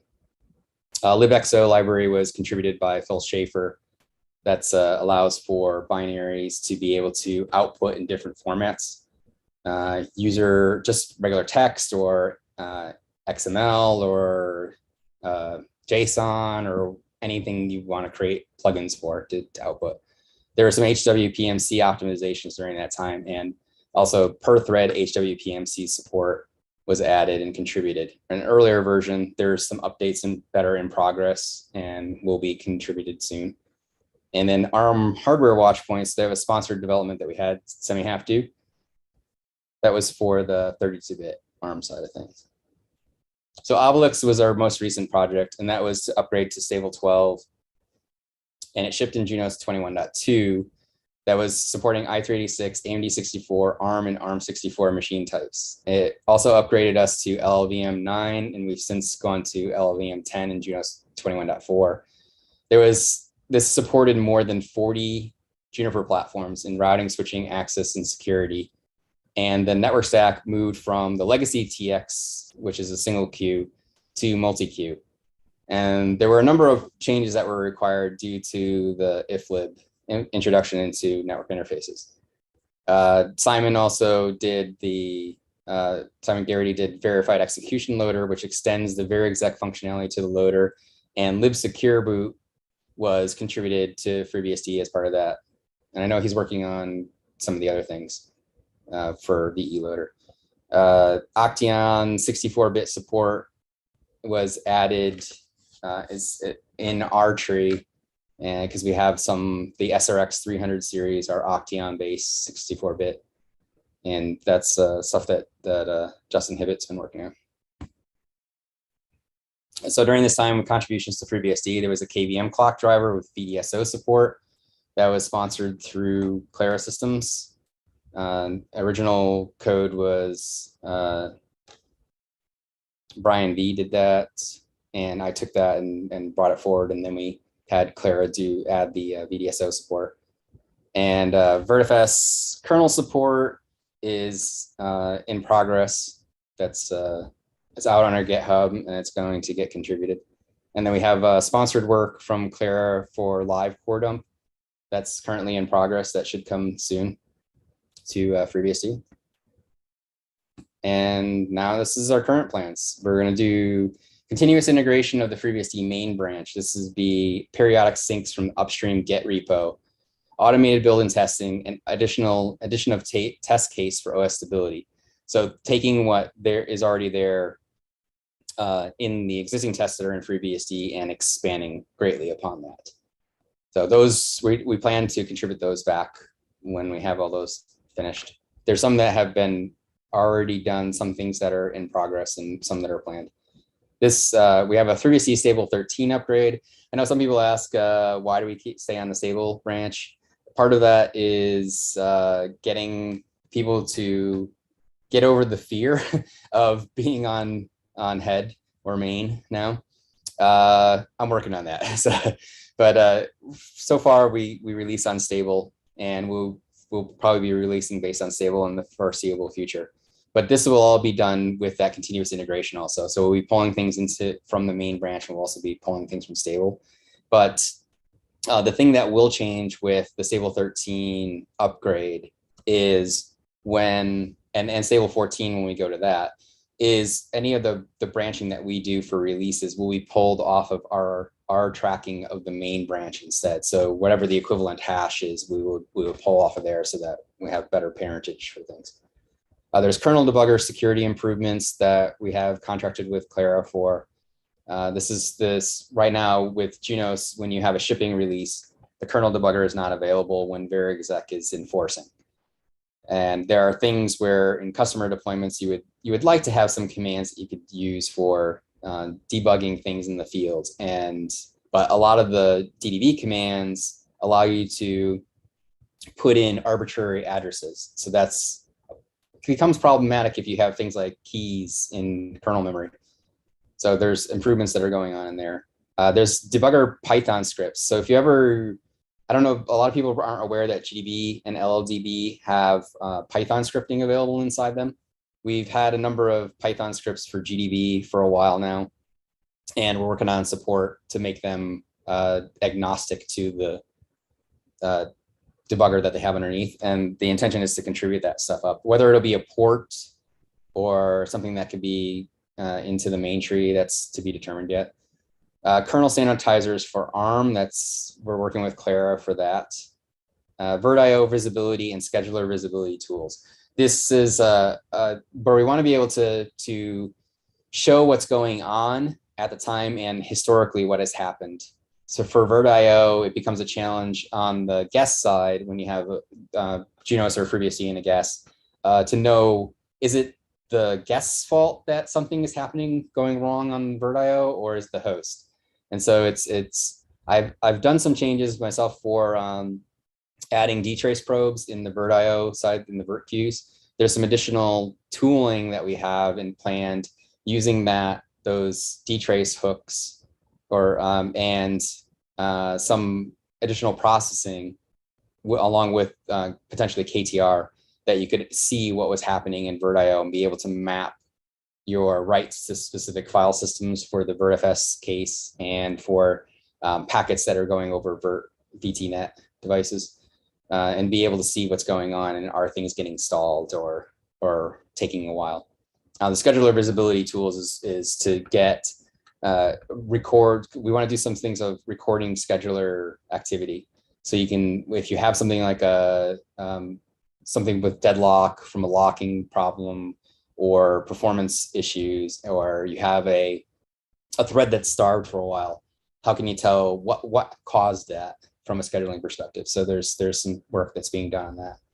And we're maintaining the fourth loader. I know people say like, well, you have the Lua loader now. Why do you don't want to go and move to that? One thing is with the verified, the VE loader, the verified execution loader, it's too large to fit the Lua loader with the VE loader functionality on some architectures. And we've got years of the fourth loader being used, and there are packages that contribute fourth as part of that. So in order to support those, and we tried to be as far backwards compatible as we can, you would either have to have a fourth interpreter implemented in Lua, or some other way to deal with those historic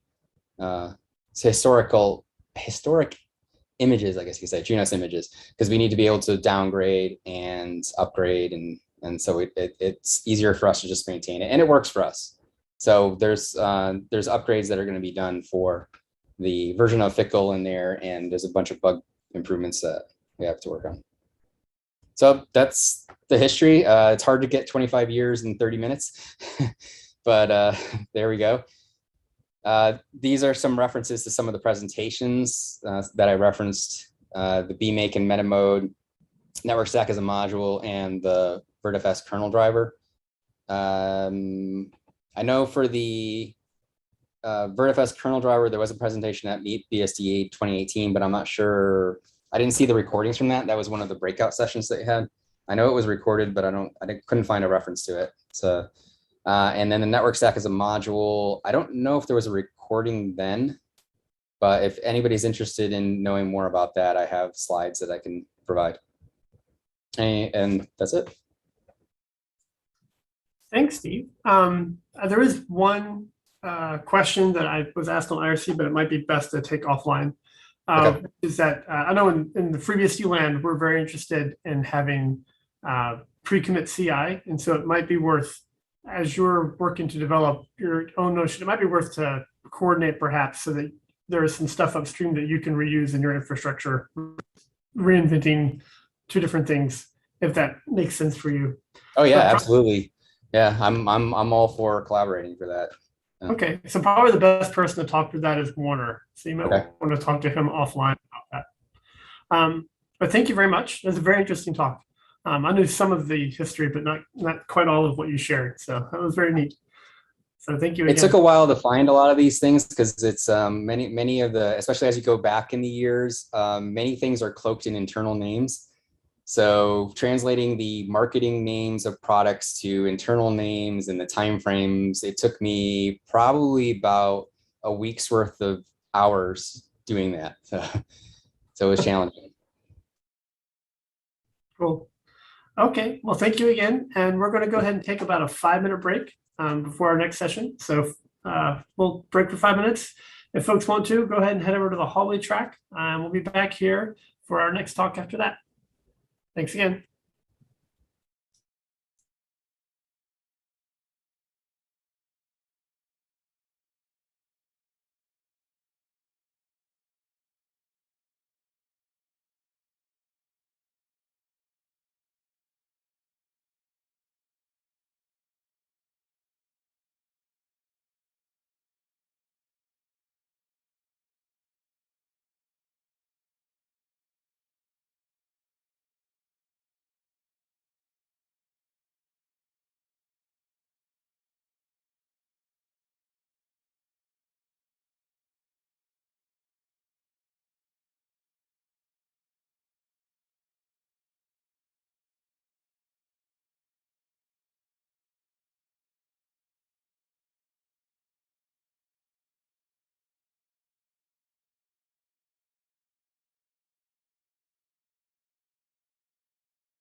Okay, welcome back, everybody.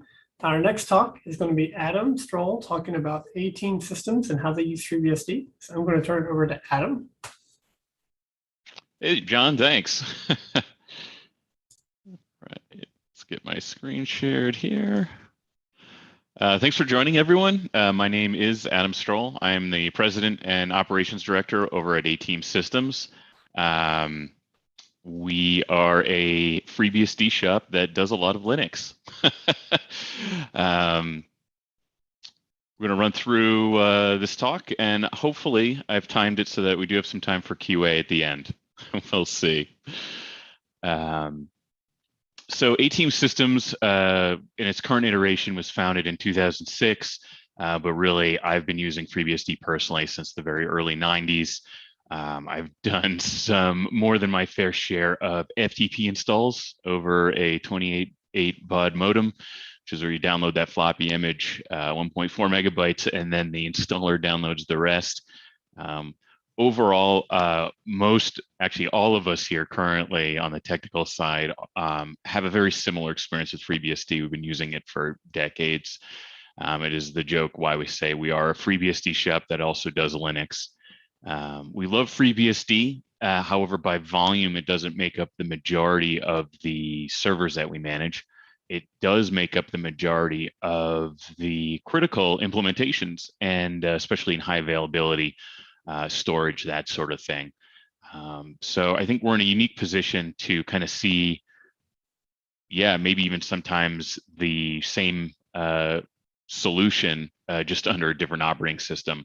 And it's given us a very unique perspective on FreeBSD. And I think is one reason why we are fairly opinionated about our support for FreeBSD. However, and this talk is an opinionated talk. However, like anything, it doesn't do everything well. And there are, cases where something else, Linux generally, is going to do better. And this talk, the goal of this talk is to help weigh the pros and cons of using FreeBSD in production as someone who wants to promote the project in their professional life, or so within your organization or to your customers. I call it day-to-day evangelism for the project.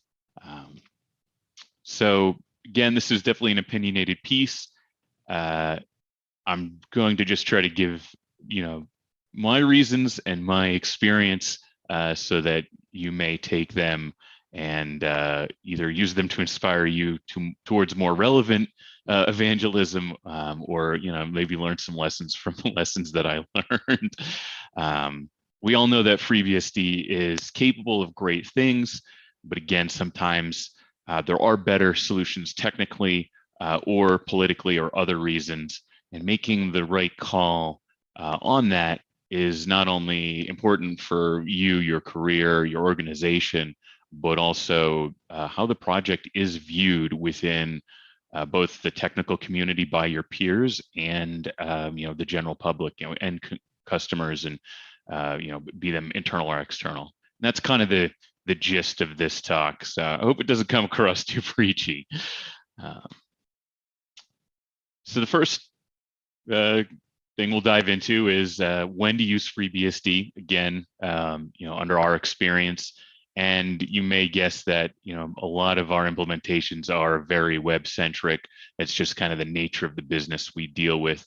We do a lot of public front edge security posture style deployments. So web stacks are a disproportionate amount of what we deal with. So it is slanted towards that. But I think this a lot of these reasons are fairly agnostic, and I hope the talk is as well. So when to use FreeBSD? The bar is pretty low, to start out with when you're starting to add things into that, hey, should I use it column? And yet, does it do the thing as well or better than the alternative Linux generally? Better yet, does it offer a unique advantage? And we'll talk about some of these in the next couple slides, as well as what A-Team Systems considers unique advantages too. But a lot of these technologies you're already probably familiar with, things like ZFS or CARP. Yeah, does it do something that Linux simply can't do? And I know Linux has ZFS, and actually we support it in a lot of places. But I think FreeBSD still's got the home court advantage on there, although that I think is changing, which is great. I think more people need to use ZFS, but there are still things like CARB and a couple other technologies that there's no matching. So yeah, unique advantages. That's definitely going to be a huge, in our view, a huge weight in the scale there for yes, use FreeBSD. Another one is, kind of ties into the first one. You're not the only one doing it. And again, I'm going to qualify a lot of these slides and items. Again, this is for professional deployment. You're just trying to get your job done. You've been asked for a thing. You have a fixed amount of time to do it. If this is not a don't do an exploratory, don't do innovative things with FreeBSD. This is very much like you're just trying to get your job done, but also get FreeBSD out there. So again, making sure you've got people to talk to about the deployment, or if someone else has to maintain it, they can get support too. That I consider to be fairly important. Infrastructure compatibility, in the day and age of virtualization, we're not as constrained by this as we were certainly in the early 90s. I think also there's been a general narrowing of hardware overall, especially in the server environment, as well as an expansion of support. Back in the day, you really had to pay attention to those SAS controllers, which is something we still do too if you're rolling out on physical hardware. But it's not as bad as it once was. And, knock on wood, we've been pretty lucky too with customers coming to us with hardware they've already purchased. It's definitely not like it was even 10 years ago. And then, of course, with virtualization, FreeBSD runs under basically everything. So you're good, but just again, make sure that there's nothing exotic going on, or you're missing some crucial feature or support, because that's maybe not the time to use FreeBSD. And the kind of final item I do want to touch on is licensing. That BSD license is, it's hard to beat, and we'll touch on that a little bit more in a second. So this is not an exhaustive list. And again, you can probably see how colored this is by our web stack experience. However, these are the things that, we see as, on a day-to-day basis that it does well. And we support a lot of places. Obviously that FAMP stack or FreeBSD, PHP, agnostic stack is great. High-level languages like PHP and Python are going to do great, because the whole point of them is they abstract everything out. They're abstractions built on abstractions. The developers aren't going to care. PHP is PHP. Python is Python. You start getting into Java. I'll spare you my color commentary on it, but let's just say that it has still yet to realize its write once, run everywhere dream. I think that is less to do though with the platform and more to do with just the nature of that beast. So I did not put an asterisk by it, even though, like anything, you want to make sure that it's going to run under OpenJDK or JRE, which is basically what you're going to be running under FreeBSD in our experience. But we've had good results with it. And again, I kind of group it in with those three. Node.js does run. I know the FreeBSD support for that, and the port maintainers are definitely on it. However, I am going to qualify that, and I'll talk a little bit why in a later slide. But again, at a conceptual level, these high languages are going to do great, and your developers are not going to care, your customers aren't going to care that it's on FreeBSD versus Linux. And that's not really, again, where the bar is in terms of doing something great, but getting your high level language on there with your database engine of choice, you can see here, is going to then give you the advantage of ZFS with LZ4 compression, 3-to-1. That's what you're kind of setting yourself up for. You're making sure that you're getting those advantages without any of the disadvantages. And again, these kind of technologies, or these technologies, deliver that, and we deliver it to our customers. Shell scripts, obviously fairly agnostic, and C and C++ as well. As long as you're not doing kernel, interfaces, and system specific stuff. I personally have ported a number of things to FreeBSD. It is why I'm actually in the contributors list from the mid 90s. I haven't done that in a while, but yeah, it's fairly straightforward. And hey, we've got Gmake too, so you can compile those things that were running under Linux or Solaris or whatever. And I did a lot of porting from Solaris to FreeBSD for a customer, but yeah, it's going to work. And again, it's not necessarily that, oh, this just works. It works, and then you get to take advantage of these great things that we'll talk about for FreeBSD in that environment. We'll just run through, these database engines. Look, these are the common ones we run into. I'm sure there are more. And again, I touched on that LZ4 compression under ZFS. I will mention one thing that may not be really obvious. LZ4 compression is great for saving space, but that's actually not the biggest reason that we run it.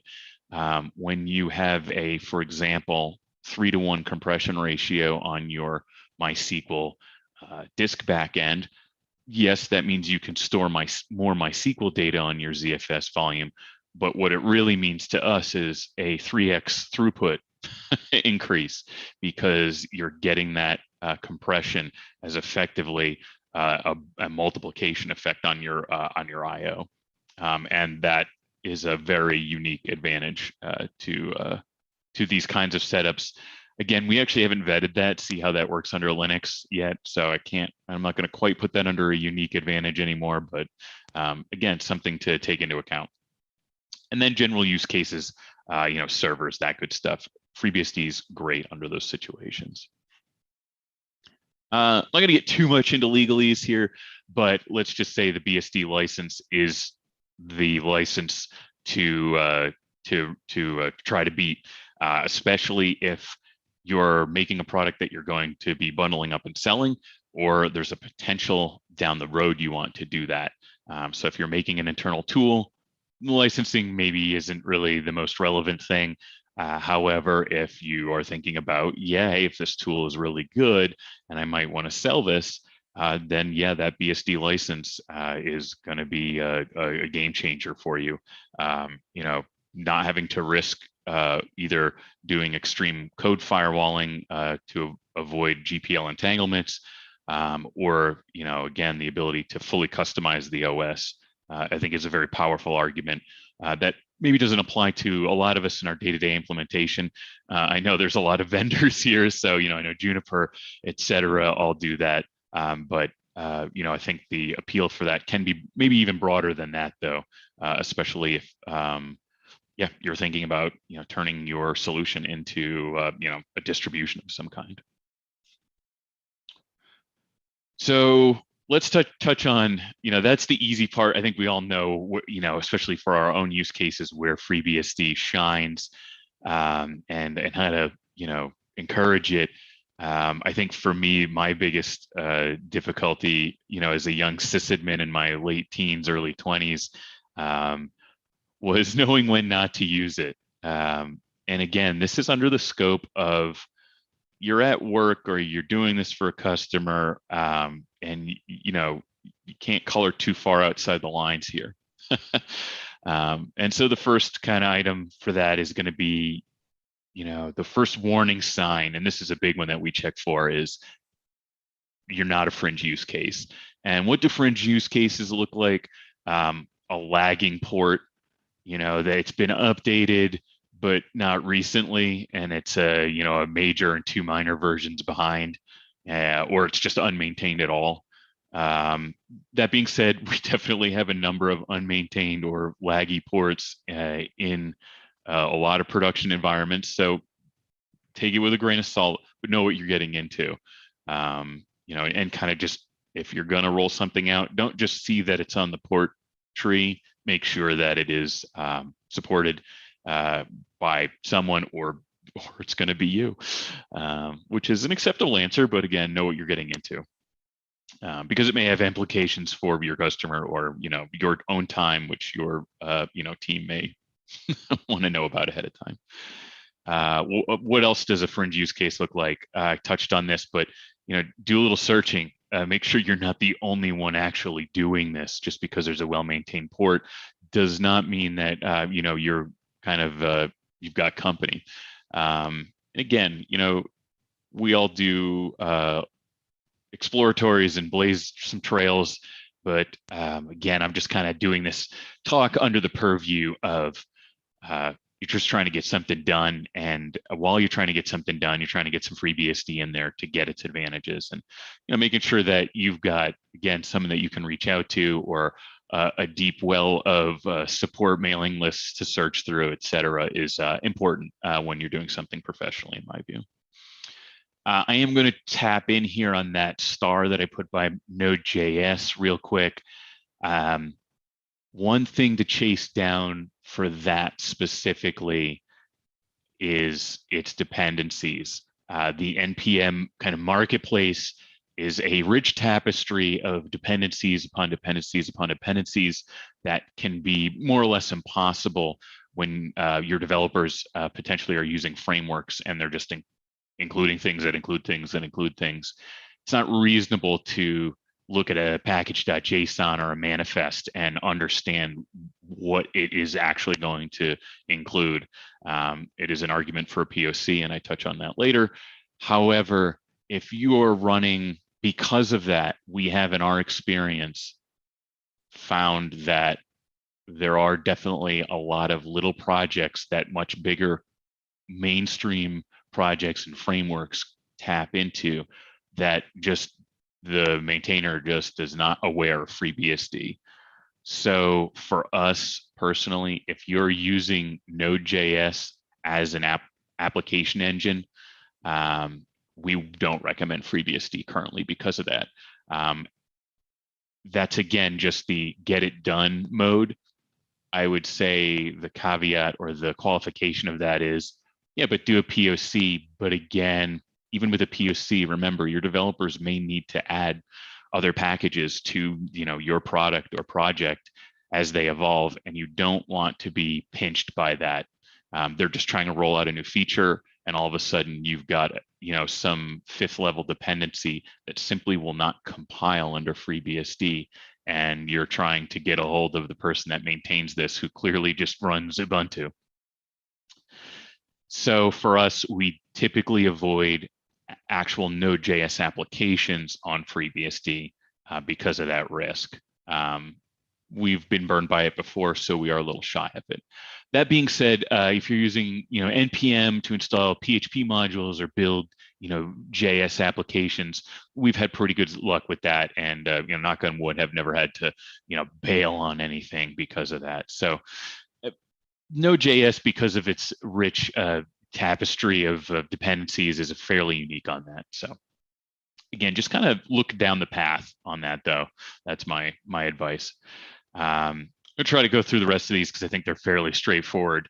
That was the big one, that fringe use case, though. Vendor support and certified OSs. If you're using a commercial piece of software, or a piece of software that has official support, make sure that not only that it has a FreeBSD version, but that it's updated. Again, just like a port, it's not lagging behind.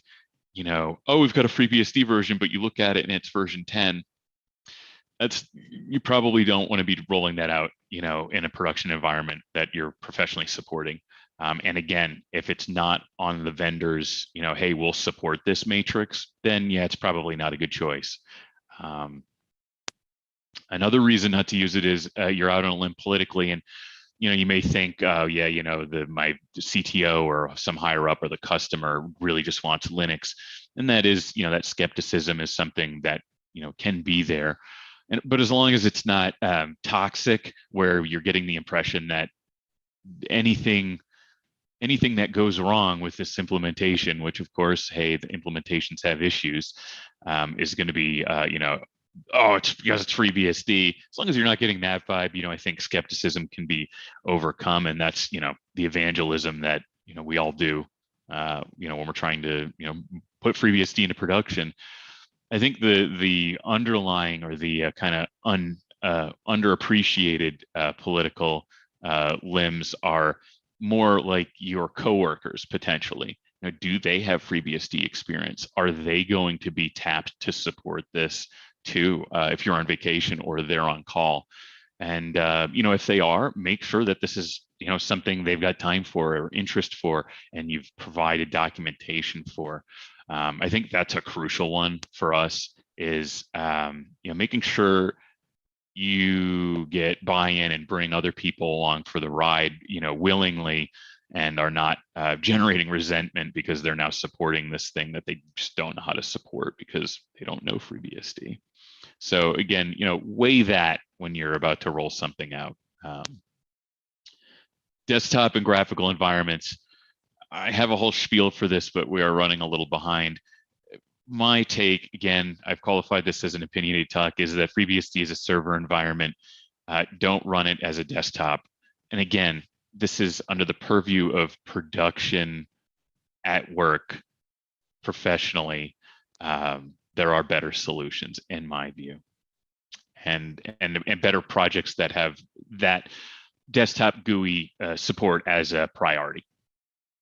And then the last thing is, again, I touched on this with infrastructure, but yeah, just make sure that if you are about to buy some hardware, or the customer is, you've got some control over it, and that it's going to line up. And if it doesn't, don't blaze a trail with hardware purchasing. That can lead to a bummer, and you eventually having to install Linux. So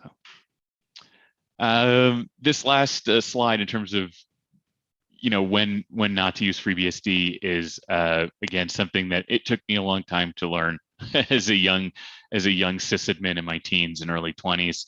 Kind of the gist of this is know your audience and what they value when you are trying to do that evangelism. The average person that's just, for us, we do a lot of single web servers and a lot of high availability web clusters. And, there's stuff that our end customers, who are generally either developers or, startup executives of some kind, or, business people, on the business development or product management side, there are things that they're interested in, and there are things that they're not interested in. In this slide's example, the networking stack, probably isn't applicable to someone or interesting to someone who's just trying to get a web server up to sell, tires or whatever. On the other hand, if you're looking at a large deployment, being able to cut your server count and thus infrastructure costs by a third because of FreeBSD's better density may actually be a good argument. Yeah, that's the funny slide to keep you guys awake. Are you all awake? All right. So you've decided to use FreeBSD. You've weighed it out. Again, this is a more agnostic. This is nothing specific to FreeBSD in my view, but again, under the purview of, hey, you put FreeBSD out there. This is going to not just reflect on you, but also the project. So here's some suggestions from me to make FreeBSD or to give FreeBSD a better chance of success here. Proof of concepts, I cannot stress this enough. Yes, if you're doing a PHP MySQL stack, you probably don't need to do a POC. But yeah, if you're going to do some Node.js or NPM based stuff, or a more involved application stack, a proof of concept is a great thing. And I don't want to encourage people to have a poor work-life balance, But sometimes if you want to get FreeBSD in there, what we will do is we'll take some time on our own and test it out off to the side. And you know, I view that personally as time contributed to the project. So set up dev, UAT, and staging and UAT in production environments. If you're going to put FreeBSD in production, do it the whole way through and give your developers a fighting chance, you know, and make sure that everything's lined up. Lack of that has caused a lot of problems in our experience, and having it is invaluable. Aggressive and deep monitoring. I think I'm getting the axe here. Oh, no, it's someone chatting here. I'm gonna try to speed through this. Aggressive and deep infrastructure monitoring is something we really pride ourselves at A-Team Systems for doing. And again, you know, having that extra vision can sometimes help save a deployment. And again, in that case, you're saving FreeBSD in this specific place.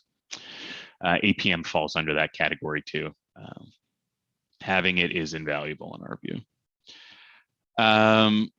We're going to try to go through some specific reasons here fairly quickly on why A-Team uses FreeBSD, and hopefully I've got enough time for some Q&A here.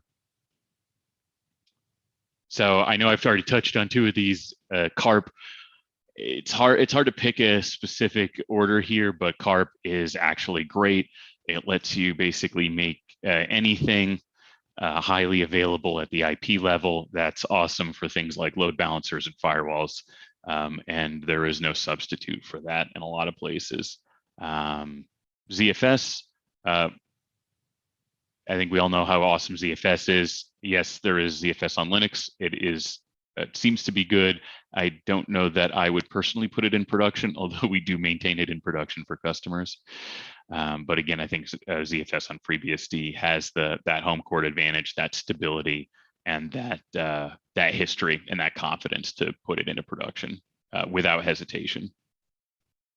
Jails, hey, zero overhead, you know, containerization. I don't want to say virtualization, but you know, zero overhead isolation. We use it a lot, and when we need more, or harder resource capping, there's Beehive, and Beehive is great for FreeBSD VMs as well as Linux. We do a fair amount of that. Sometimes we can do everything in FreeBSD and it makes sense, but we've got one thing that needs to be Linux, or again is going to be better supported under Linux. And yeah, that's Beehive Jail is going to do great there. We even have run it in with Windows 10 for a number of years here internally at A-Team Systems. We have actually finally migrated that one thing onto a proper physical server, but it does work. PF, it's not OpenBSD's PF, but in my view, it is definitely better than IPFW and IP tables. Multiple routing table support. It seems like a weird one, but man, has it saved a lot of implementations or prevented us from having to tell a customer, okay, you've got 2 servers, we're going to have to make this 4 because you need multiple routing tables. It is one of those hat tricks or rabbit out of a hat that we can pull. That is great. And the last thing on the technical side that I want to talk about is it's booting and partitioning. And this is something we repeatedly run into and leverage, that it has a very clear advantage over Linux in our view. You can partition and format a volume, UFS, ZFS, whatever the actual file system is, and literally CP-RP FreeBSD OS onto it, and it will just boot. And we leverage that to go between VMs on cloud providers to jails to Beehive VMs to physical hardware, from a jail to a physical hardware. We do this shuffling on a very regular basis, and compared to Linux, which is very complicated, and I would use the word brittle in its booting process, it is night and day. And that really, in a lot of cases, lets us roll out physical infrastructure that has a much better ROI and value. and while retaining the flexibility of, okay, yeah, hey, in 6 months or 3 months, if this server outgrows its, storage volume, we can provision another machine off to the side and rsync over to it while it's running. And that is a great amount of flexibility that FreeBSD provides that is unmatched, in my view, by anything else. And the last part here is our feelings. FreeBSD is an awesome project. In our view, it is driven by, sorry, I keep reading the chat here, unfortunately. It is driven by the motivation of being stable. And that's not just on a technical side, it's the project itself is stable. A-Team Systems can build solutions on it and upgrade to 12, to 13, and not have to reinvent the wheel. Doing Linux major version upgrades, there is a lot of work that is typically involved in them, and on a level that FreeBSD just does not see. And that TCO, or total cost of ownership, on our end is something that is very stark, because we do so much of both, and we maintain and support so many Linux and FreeBSD instances. That stability is, they say culture comes from the top down, and that is a massive thing for us, and will keep us using FreeBSD into the future, because it clearly guides everything the project does. And yeah, being a server, I think first OS in our view, means that it's not being pulled in a lot of other directions the way Linux is, for example. They do have to consider desktop users, peripheral support, etc., in a way that, look, I'm not saying you can't do these things with FreeBSD, but it's not the focus. And when there is, a feature expansion for those use cases, I think they are fairly weighed under the scope of, hey, how does this really affect our server users? Because that's the users, in my view. Again, I'm talking production professional deployments here. And the last thing I kind of want to touch on is, I don't want to be too serious about it, but FreeBSD, in my personal view, is a bit of a shibboleth. And that, a shibboleth is a word, a pronunciation that distinguishes one group of people or class of people from another. I've personally found, as a hiring manager, people that know and are good at FreeBSD are generally, they know and are good at a lot of other things. And that includes Linux. And again, it gets back into why we're a FreeBSD shop that does a lot of Linux. I've definitely personally seen that we at A-Team Systems have a 100% success rate from hiring off the FreeBSD jobs mailing list. There's a great community and a lot of great people in it, in the project itself, but also using it. Yeah, that's great for our business, and it lets us advance the project. Thank you, everyone, for coming to my talk. I hope people are awake still, and yeah, don't hesitate to reach out to me. My contact information is here. I love talking about FreeBSD. It's what I do most of the day here, either directly or indirectly to customers. And if you are looking for Linux and FreeBSD support, don't hesitate to reach out to us too as well. We're always happy to talk. Thank you. This is my first talk, so I hope you got something out of it. And I don't know, Ed or John, if there's time for Q&A, but we can take it from there. Well, I'm looking, but at the moment, I don't think we have any specific questions. We certainly had a lot of discussion on IRC. Yeah, I'm not on IRC. That's is that where the fire got lit? I think was adequately, that you achieved your goal in that. So you definitely sparked some conversation and some opinions, I think. But that was a good talk. Thank you. So far, I haven't seen any questions. I'll give another minute or so just to see if any pop up. Yeah. Okay, so I guess I will say the biggest one of the biggest things that came up is that FreeBSD developers are happy using FreeBSD desktops. And that was Yeah, absolutely. I mean, I on IRC when I try to talk about that, I think I think what you were trying to talk about is you're not necessarily targeting, but there's a kind of range of developers that you talk about for when different desktops make sense. Someone who's experienced and happy using a Unix desktop, even on Linux, will probably be mostly happy even using a FreeBSD desktop. But there's different folks, like for my parents, what I would tell them to use is a Mac. Exactly. My wife tried to use KDE for a while on FreeBSD, and she didn't really like it. And quite honestly, she probably wouldn't like KDE on Linux either. So right, and then she's going to have a negative view of it. Well, she mostly does it because that's how I get to eat and how she gets to, our family's provided for. But fair enough. But yes, I will definitely acquiesce to. I mean, I used to run FreeBSD on the desktop. I do too much gaming now for that, but yes, I don't want to say you can't do it and that you shouldn't do it.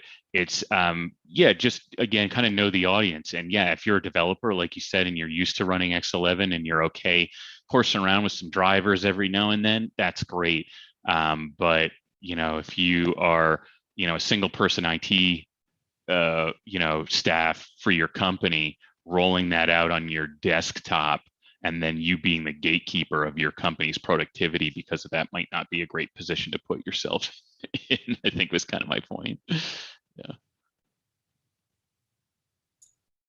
But aside from that, I don't think we have any other questions. That was kind of one of the big topics that came up in the discussion. But certainly we weren't sleeping. We were definitely, there was a lot of good. All right. Yeah.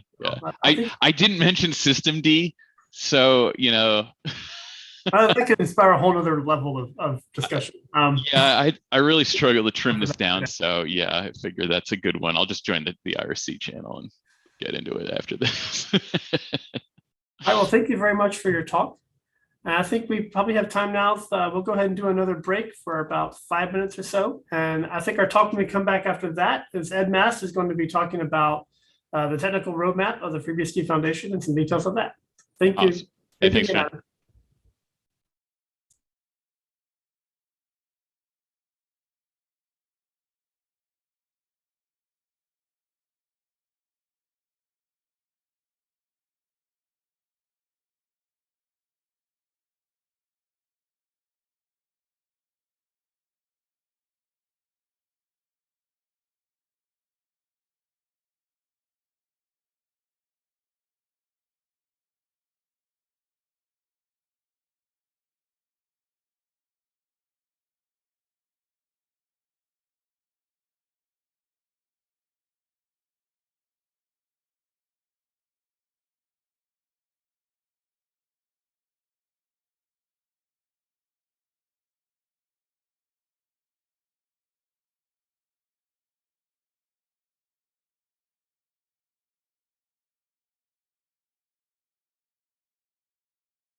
Okay.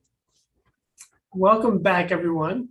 We're getting ready for our last set of talks today, which is going to be a FreeBSD Foundation technical roadmap update from Ed, along with a couple other talks that Ed will introduce. So I'm going to turn it over to Ed now.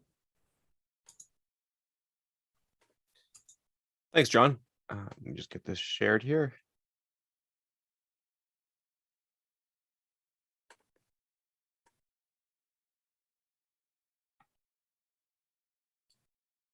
So I'm going to talk a little bit about the FreeBSD Foundation's technical roadmap, and then we'll have updates from Matt Ahrens and from Mark Johnston on 2 Foundation-sponsored projects. So we'll start off here with a little note on staff. As Deb mentioned in the introduction yesterday, we've sort of doubled our Foundation staff in about a year or so. We've brought on 5 new people, part-time or full-time. And so we've, as a result of our kind of sustained donation base, we've been able to ramp up the projects that we're going to take on, the work that we're going to do within the Foundation directly. So we also are investigating or evaluating some potential open roles on container development and continuous integration and build work. And we also, on a regular basis, hire 2 or 3 co-op students from the University of Waterloo. It's basically a 4-month internship, and we expect that we'll do that again in the future. We don't currently have interns working for the Foundation this term, but I expect we will again. So onto the roadmap. I've shared this in a blog post on the Foundation site that I'll link to in a little bit later in this talk. But mainly the Foundation's goal is to fill in gaps that aren't being addressed in the broader community. So we want to find out what areas are needed in FreeBSD development that aren't happening through perhaps organic development or either community efforts or work that's being done within various companies to support and improve FreeBSD. And we learn and shape this roadmap based on feedback from company visits, from discussions with the FreeBSD core team, with the community, the FreeBSD community at conferences and such and so on. And I'll have a little bit more to talk about on feedback in a moment. But we've decided that there's sort of 4 areas of focus that we want to put effort into over the next few years. And they're, broadly speaking, end user, laptop and desktop use cases, commodity server, toolkit and appliance, and virtualization and containers. And so I'll get into each of these very briefly. So the first item up is end user roadmap. And one of the pieces of feedback we've been hearing from many people in many venues is that Wi-Fi support on FreeBSD is lacking and is very important. And to that end, we've brought Bjorn Zeeb on to first work on bringing the Intel dual license drivers to FreeBSD to support newer, the contemporary Intel Wi-Fi devices. And that work is about ready to be merged into FreeBSD main, and then we'll get merged into existing stable branches afterwards. And once that's complete, Bjorn will continue working on support for new Wi-Fi standards and such. And this is something that on an ongoing basis, supporting Wi-Fi is something that the Foundation is definitely sees as important and is committed to taking on. We also, one of the interns that we had over the last summer term worked on a proof of concept for a new FreeBSD installer, looking at ways that could be modernized or rethought. This work is not necessarily something that's going to make it into FreeBSD, but it was an experimental process to determine what we might be able to do, and I think this will continue. We'll see, working with the FreeBSD community to see if this is something that will form a good basis for modernizing and updating the installer, or pursuing different avenues. The one other item I'll want to call out on here is ports and packages, and specifically package base.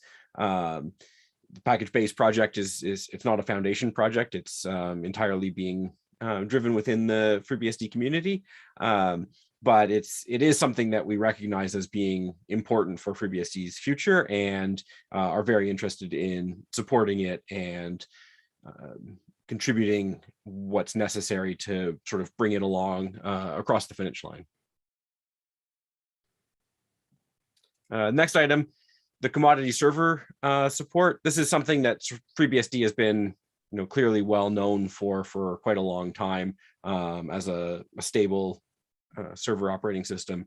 And so the tier 1 CPU support, it's a fairly easy, simple bullet point, but you can see that it runs across the entire roadmap, and this basically covers bug fixes and performance improvements and stability updates and all sorts of things that are that we support to just keep FreeBSD on historically x86 and also in the future ARM64 as a stable and performant operating system.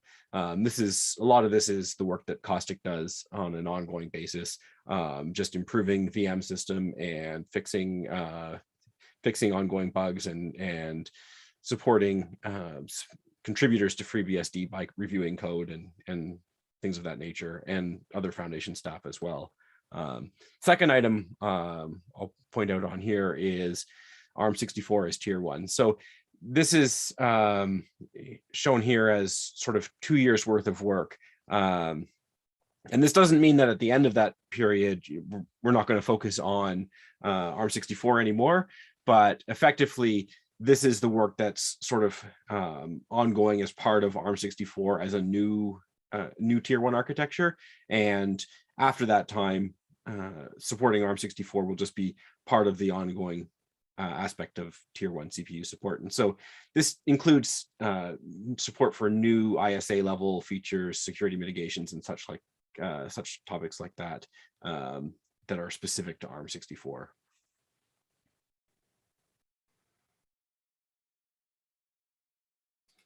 Next, toolkit and appliance. And right now our focus, as the Moritz talk yesterday went into, our focus is on improving LLDB and bringing us to having a full full contemporary permissively licensed toolchain in the base system.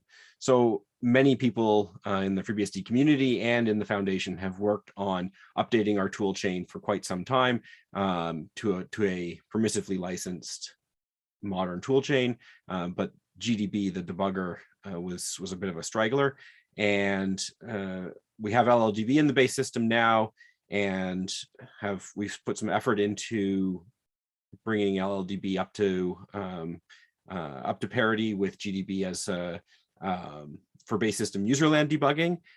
But one of the outstanding items was kernel core debugging. LLDB until this project had no support for debugging FreeBSD kernel cores or live kernel debugging. And so this project is essentially completing the last item on the migration to a LLDB rather, as part of the full toolchain update. And there will be ongoing support and work on other LLDB topics and other toolchain topics, but this is sort of the final piece of the overall specifically identified toolchain update story. Our goal after that work is completed, and perhaps with some additional follow-on LLDB updates, but our following goal is going to be looking at performance tooling and making sure that we have tools that are easy to use and useful for identifying bottlenecks in an application developer's contributed code. And then finally, containers and virtualization. We've brought Kaho on. Kaho worked as an intern for the foundation for a while, and is now working full time, and is going to look at a variety of things in FreeBSD. But one of the specific topics is going to be looking at some improvements and support for Beehive, the virtualization, the hypervisor in FreeBSD.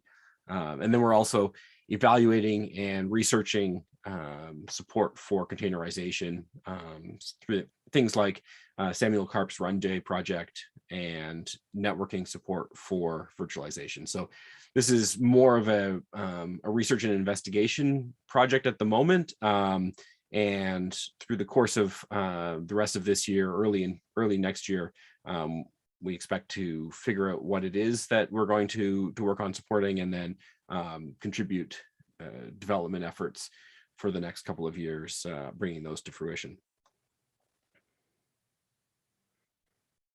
So I mentioned before that we're very interested in feedback on the roadmap and on our priorities. So I have a link here, freebsdfoundation.org/blog/technology-roadmap to the blog post that talks about the roadmap that I just described, and an email address here, techteam@freebsdfoundation.org. So I'm very interested in hearing, if there's items on here that you think are or should be higher or lower priority, or if there are additional items that should be included in our roadmap but are not currently, please let us know. And this email alias goes to the entire FreeBSD Foundation tech staff. Finally, another item that Deb alluded to in the introduction is that we have a call for proposals coming out shortly. So we're always interested in receiving proposals for project grants to fund, but we're going to issue a specific call for proposals in the near future. And this isn't limited to base system, kernel changes or userland. I've listed a number of different possibilities here, but certainly, we're interested in proposals for third-party software as well, proposals for work in the ports collection, or even documentation or services related to FreeBSD supporting the community. Any of those sorts of things. So what I would suggest is for software development proposals, definitely review the roadmap and see if there's anything that fits into the themes of the roadmap. We're particularly interested in software proposals that fit into those areas, and are also very interested in non-development proposals. And with that said, I will maybe open it up to questions for just a moment or two before moving on to the two updates on specific foundation projects that Matt and Mark will go into.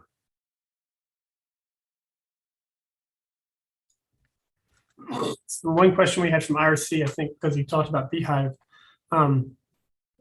is Peter Graham kind of stepped down as one of the Beehive maintainers earlier this week. So are there any plans from the foundation to try to fund someone with time to look at that? I know I am woefully behind on trying to review Beehive things myself. So there's definitely a backlog of maintainer related work around Beehive. Yeah, that's a great question. So, Kaho is working on some specific technical developments for Beehive support. I think that the question about sort of a higher level question about Beehive maintenance going forward, and sort of managing the roadmap for Beehive specifically is a tougher question. It is certainly something that we're willing to support if it looks like that's necessary for Beehive's continued success. So definitely that's something that we'll be looking at.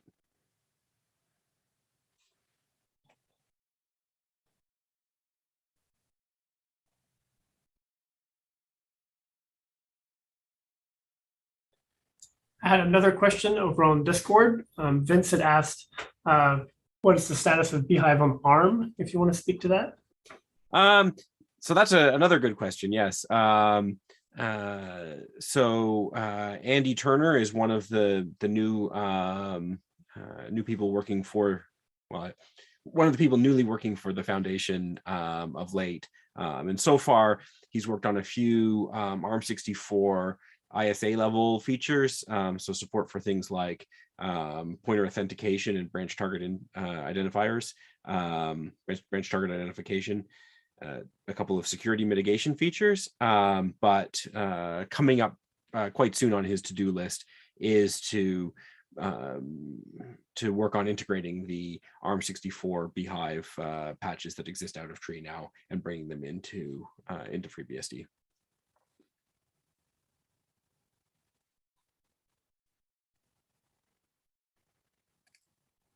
So I think that's probably it for questions, John. Yeah, I don't see any others. So I think you can probably move on to the next two talks. All right. So first up, we have Matt Ahrens with an update on RAID Z expansion. Cool. Thanks, Ed. Let me get my slides here.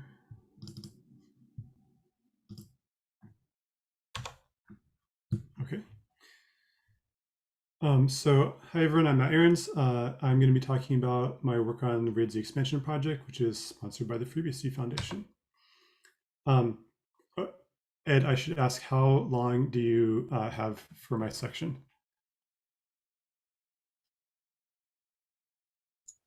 You have several minutes. Okay. This is kind of the last session of the day too, so I wouldn't stress about it. I'll try to zip through what it is and get to the status. So this is the problem that the project is trying to solve. You have a ZFS storage pool that's full, and maybe it's a RAID Z storage pool. And the way that you would like to solve this problem is not by buying a whole bunch of new disks and hardware, but by adding maybe one or maybe two disks to your RAID Z group, which you cannot do today, but this project enables. So the way that you'll be able to do it is zpool attach. You add just this one new disk to the RAID Z group. It takes a little while because it has to move all of the data in the storage pool. So zpool status shows you the progress. While it's in progress, the space available is still just what it was originally. But when you wait for the expansion to complete, then you get this updated status message. And now more space is available. I wanted to point out the difference here between the space usage in ZFS list and zpool list. The accounting there is a little different. So this is like what is available for allocation at the kind of block allocator level, and it includes space used by the parity information, versus this is like kind of more logical how much space is available. So I mentioned that it takes a little while because we have to move all the data. Under the hood, what's happening is you're adding a new disk. So like in this example, you have 4 disks. You're adding one new disk. We need the free space to be spread out over all of the disks so that the data in parity can also be spread out over all the disks for new allocations. So we do this by reflowing the allocated blocks. So in this example, each like logical row is a different color here, and we're kind of like renumbering it. So sector 5 here has to move to the new disk, and then the next 6, 7, 8 is like shifted over. And as a result of this reflow, now you have a bunch of free space that's spread out over all the disks. So this is what's happening while the expansion is in progress. So this works, kind of works as you might hope in a lot of respects. It works with all different kinds of RAID Z. So RAID Z 1, 2, or 3, whatever starting widths you want, and you can expand multiple times. So you can go from 4 wide to 5 wide to 6 wide to 7 wide, etc. The old data continues to have the old data to parity ratio. So like if you start with a RAID Z1 that's 4 wide, you have 3 pieces of data for every 1 piece of parity. The old data maintains that.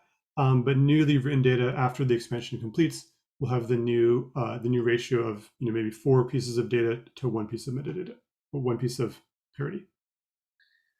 While the expansion is going on, the data copying is going on. The disks, the pool has to remain healthy.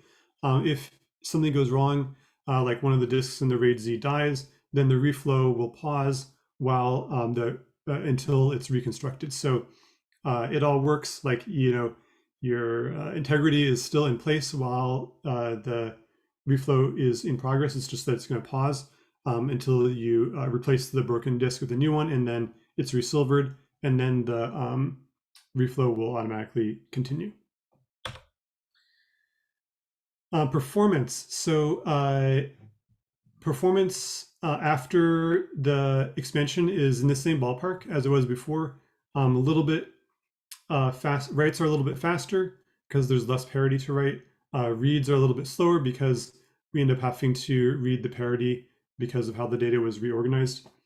The big kind of caveat here is that the expansion itself goes very slowly. This is a worst case kind of scenario where you're using 512 byte sector drives. With 4K sector drives, this expansion performance basically is going to be 8x faster, which is much more tolerable. But we have some ideas of how we could improve that in the future. All right, so where are we at? This is fully implemented. It works. We've added tests. The pull request is open. And the tests pass. I'm working on finding one hopefully last bug.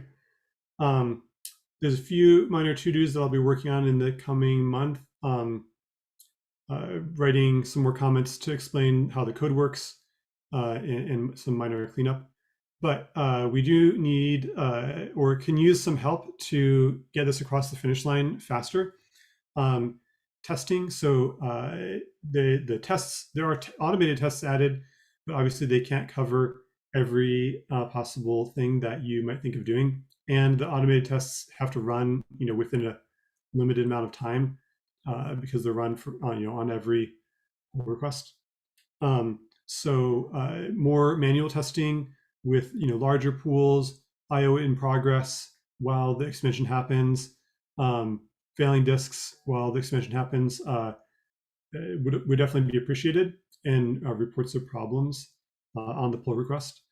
And the other big thing that we need is code review. So this is something that obviously I cannot do myself. We need other people to review the code before it's integrated. And that's the main thing that I'm looking for at this point. These are some questions that I've been asked often as part of this project. So there's a bunch of things that people would like to see that either are would be natural future work, like improving the performance of the reflow. Maybe if you want to add multiple drives at once, having that be one operation rather than several. And then there's other things that don't really work with this design. So things like increasing the amount of parity, or removing disks, or defragmenting, or like turning mirrors into RAID Z. Those are all neat ideas and things to want, but this design doesn't really help us to get towards those. If you want to learn more about this project and kind of how it works internally, I gave a talk this summer at the FreeBSD Developer Summit, and there's a video and slides linked there. Yeah, so thanks to the FreeBSD Foundation for sponsoring this work. I've been working on this for several years, much longer than we initially thought it would take. So thanks a lot to them for sticking with this. And thanks to other contributors, Fedor from VStack, who's done a lot of testing and uncovered a lot of tricky bugs, and Stuart, who also helped with writing tests. If you want to learn more about other ZFS projects, OpenZFS is FreeBSD ZFS.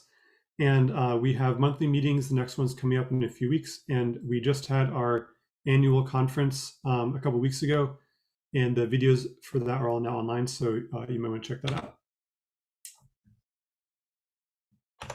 that's all that I had. I'm happy to take questions if we have time. Thanks, Matt. Let's see if there's any questions in any of the various spots.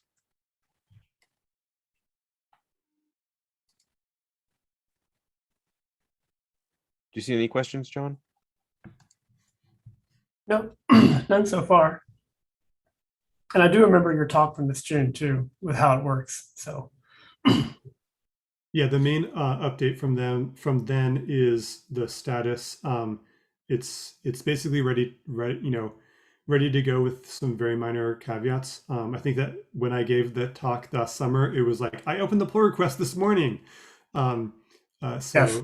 we're a little bit more baked since then, but still do need work from the community to code review it and get it integrated. And the other things are minor things that I'll be able to take care of in the next month or so. So we did get a question on Discord, which is what someone asked: what if not one of the existing disks? What if the new disk fails during mid-add? Is that any different? Yeah, that's not really any different. It would still pause the expansion and wait for that disk to be replaced, or if it just like the cable came loose, you can plug the cable back in and then it'll keep going. It kind of the normal ZFS rules about getting the pool healthy again will apply. So it can do like a partial resilver if the disk comes back, or if you have to replace the disk, then it'll do a full resilver, and then the expansion will continue.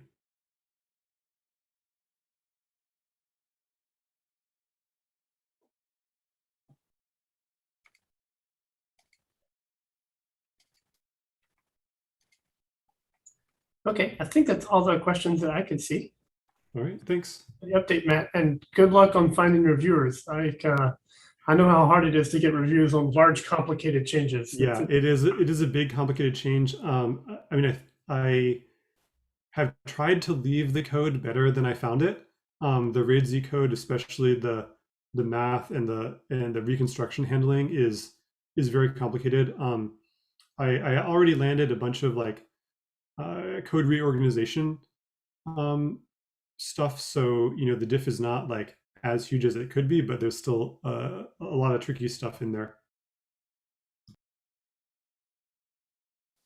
All right, thank you. And then next up, we have Mark Johnston.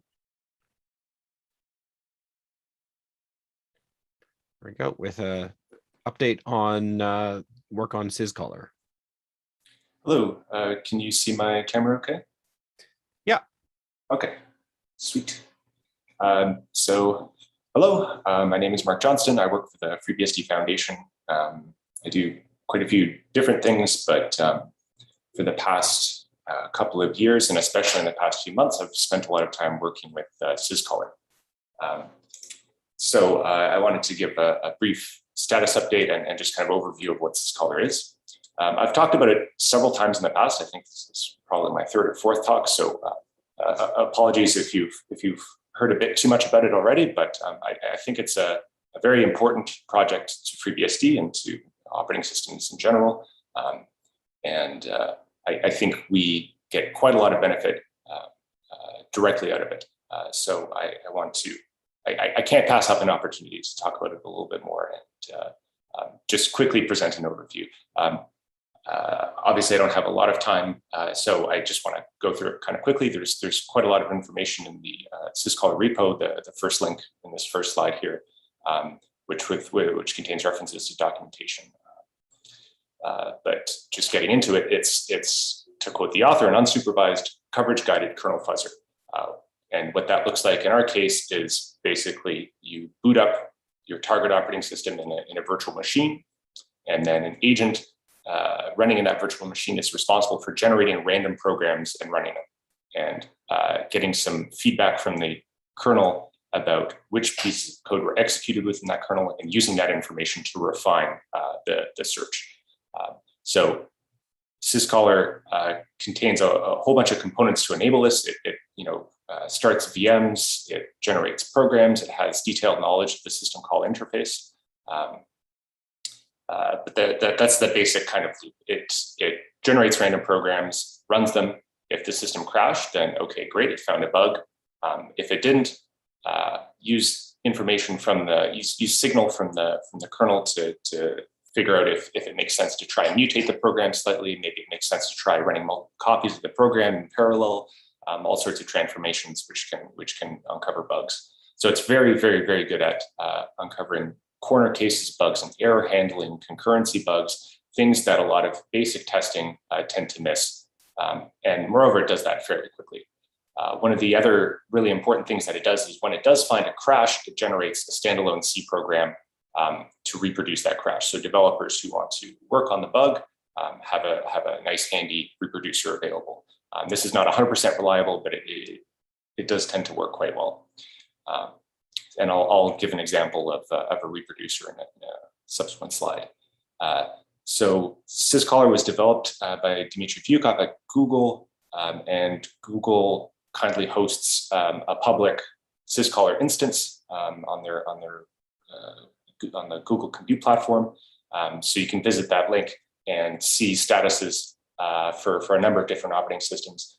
Syscaller was initially developed for Linux, and it's found thousands of bugs there. But Dmitry has since added support for other operating systems, so you can use it to fuzz FreeBSD. All of the BSDs, possibly with the exception of Dragonfly BSD, I don't think I've seen them added as a target, but it fuzzes Fuchsia, Darwin, I think even Windows now. So there's quite a lot of coverage there. It finds a lot of corner case bugs, like I said, maybe things that are relatively low impact. But it also, in my experience, has found some fairly severe bugs in FreeBSD, bugs that have security implications or bugs that would have been quite difficult to track down otherwise.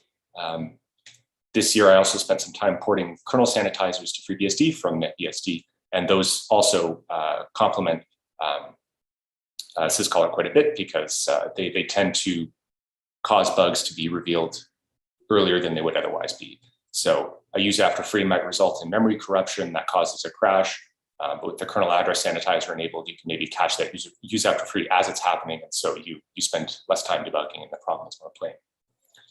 So syscaller is a very good way of finding some types of bugs. It's definitely not comprehensive. It won't tell you if the kernel is behaving correctly. It only really tells you if the kernel crashes. So it's an important part of, I think, any operating system testing regime, but it's not on its own sufficient.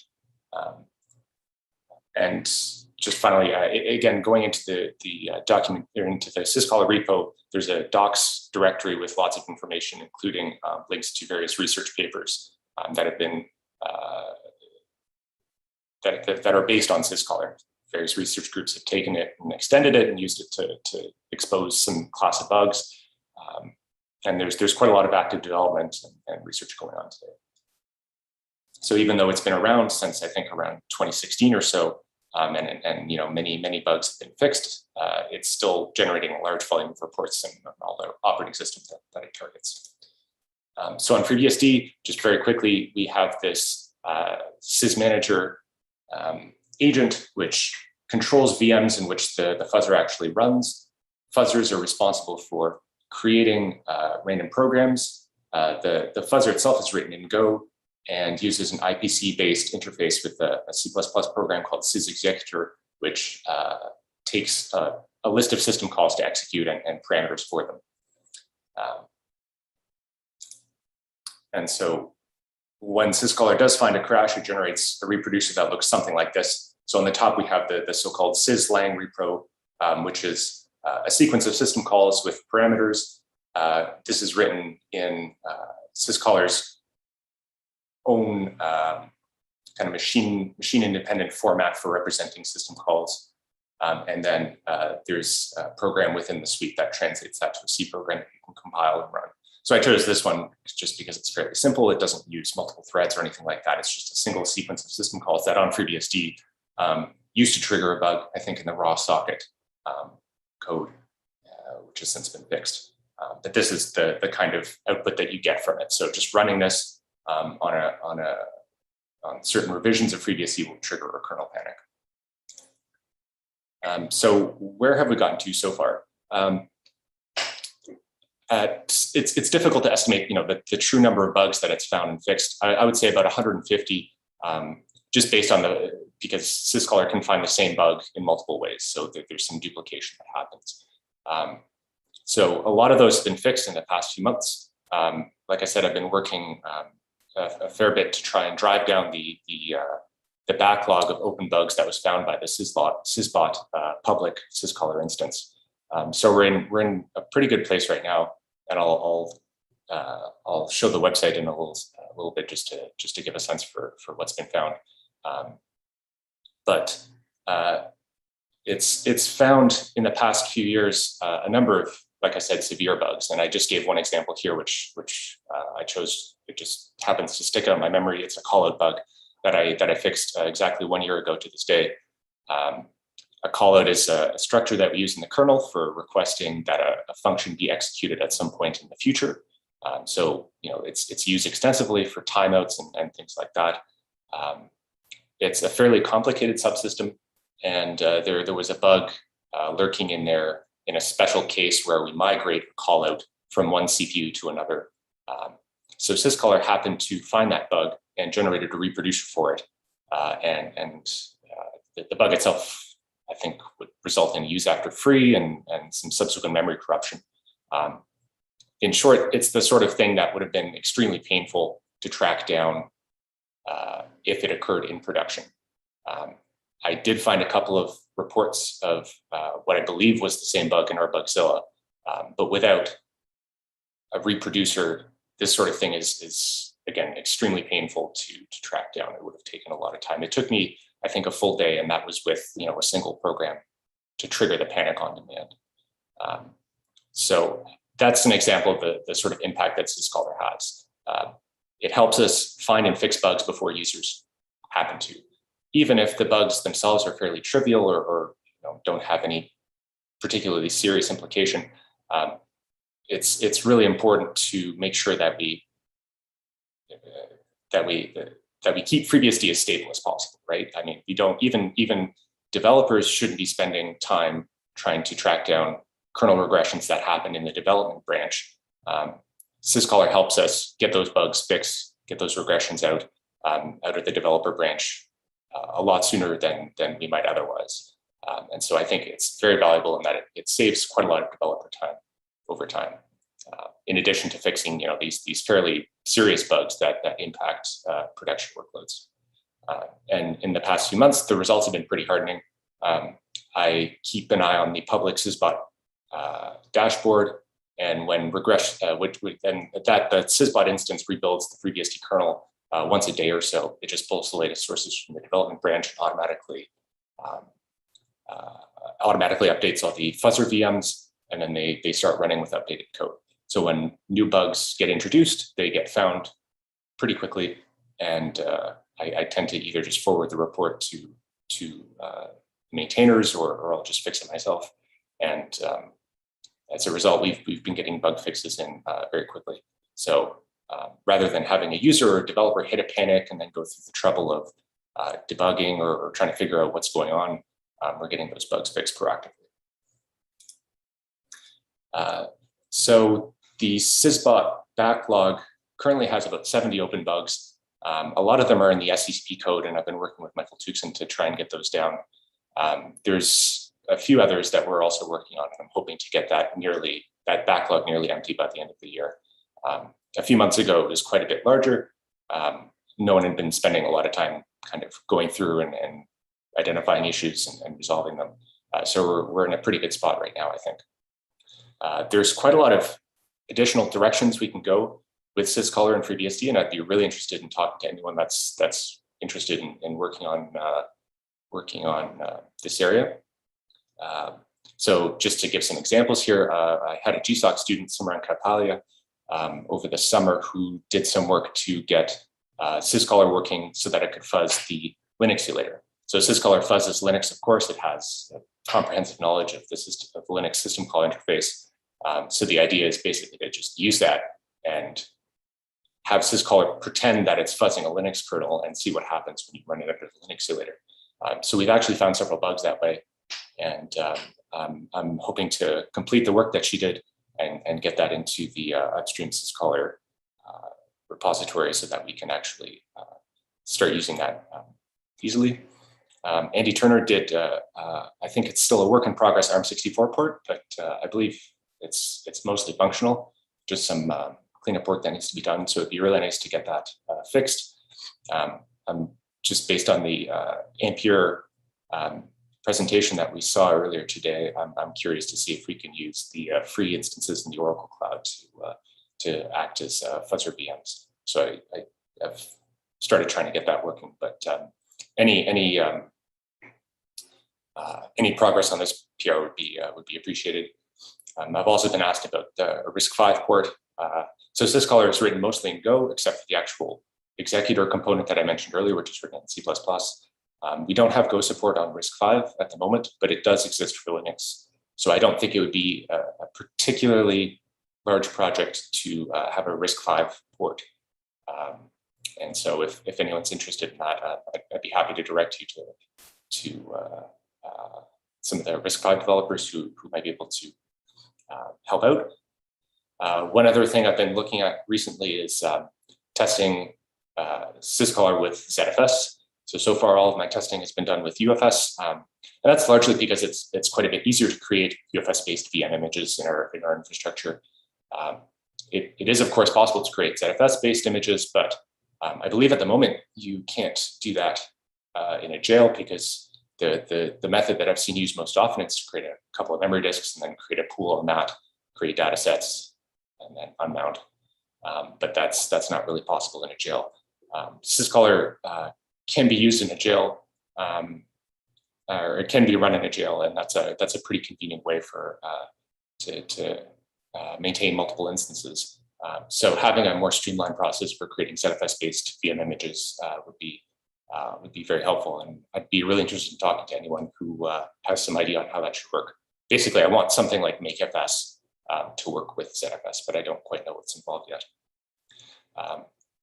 And also relevant to the pre-commit CI conversations that we've been having is a setup to enable running syscaller with work in progress packets. So rather than having this model where sysbot pulls the development branch every day, builds a kernel and runs a bunch of tests, we would ideally be able to run patch sets under syscaller for, say, a day or two before committing, just to flesh out any regressions. And that's all I had from the slides.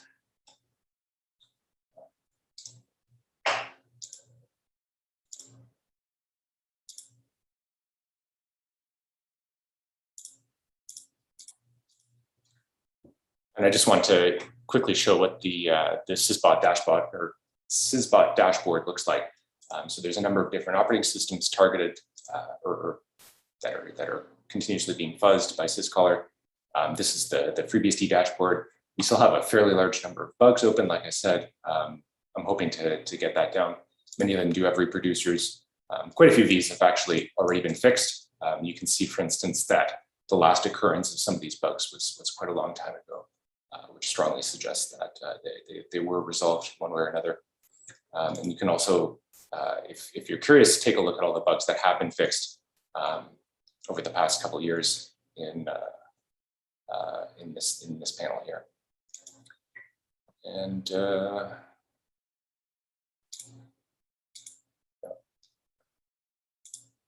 oops. And that's all I had on that. Were there any questions? So one question we had from IRC is, does syscaller benefit from using multiple sanitizers together? I mean, it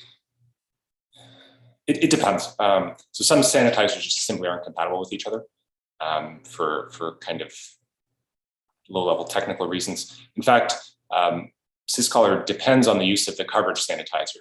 So the way it gets coverage information from the kernel is that it uses an interface called kcov, and that paired with the LVM's coverage sanitizer allows it to gather coverage information. So you can use that together with, for instance, the address sanitizer, the memory sanitizer, and we do that today. So for instance, Syzbot runs with KA-SAN enabled unconditionally, and I'm going to be adding KM-SAN support in the near future as well.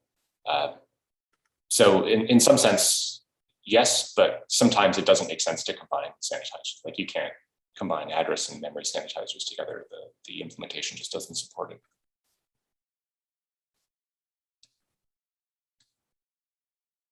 Another question, I gotta think about how to phrase it. It says, I think I understand. Can Linuxulator syscaller functions potentially find bugs in Linux? I guess, if we find a bug in a Linux API, is it potentially a bug in Linux as well? Like, I don't know, but I guess put another way, you would maybe try to have Syzbot, if it finds that a given Linux test binary blows up on FreeBSD, does it try to run the same binary on Linux? Might be an experiment they could try to do. So yeah, that would certainly be interesting. One experiment that they've been doing is, so there are multiple Linux implementations, right? We have the Linux kernel itself, and we have gvisor, which is a user space implementation of the Linux kernel binary interface. So you can basically run everything in user mode. So one thing that they've been working on, I don't know the status of it specifically, is generate a single test program, run it against both Linux and gvisor, and see if the results differ in some interesting way. So for instance, different error values might indicate that there's a compatibility bug in gvisor, that sort of thing. I don't think a bug in our Linuxulator found by syscaller would really tell you anything about Linux itself. And if you were to do a comparison, then any difference in behavior would effectively be a bug in FreeBSD. So I think, yes, circling back to the original question, I think there is some additional benefit that we could get out of fuzzing the Linuxulator besides just discovering discovering bugs that would lead to a kernel panic. You could in principle use it to find incompatible implementations as well. But I don't know the status of that work with respect to Linux and gvisor, so I don't know if it's very easy to consume yet. Okay. We have one more question, I think, related to your question about using makefs for ZFS. They asked, and this is from IRC, would it make sense to try to use the ZFS jail subcommand to make ZFS available in the jail via makefs?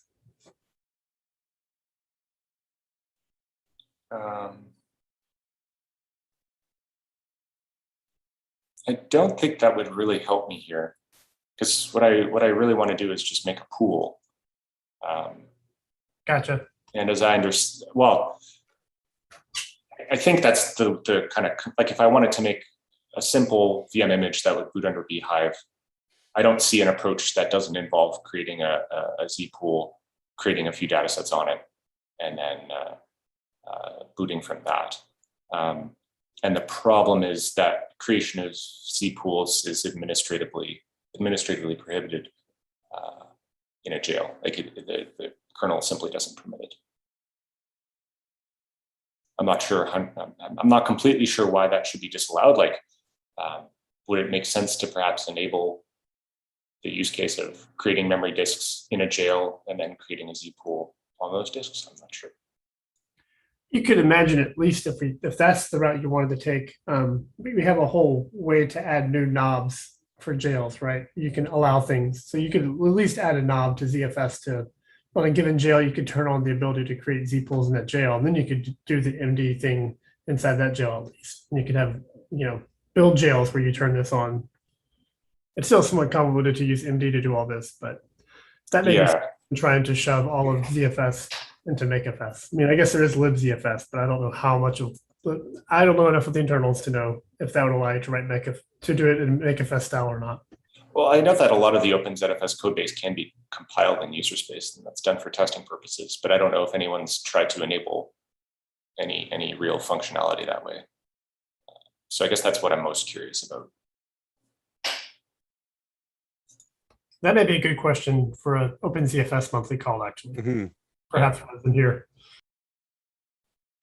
I mean, that is something I think that would be an example of a great project proposal to come in as well in the call for proposals.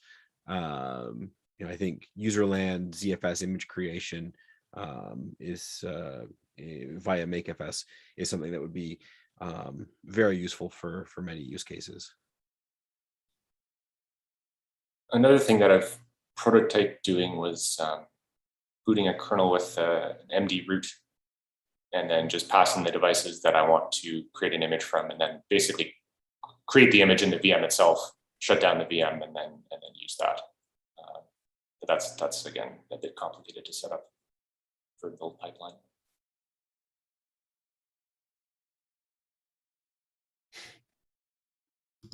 So I'll check. I don't think I saw any other questions on IRC for you, Mark. I'll give folks a chance to ask questions of Ed, though, if they have any other kind of general questions about foundation work that they want to ask Ed.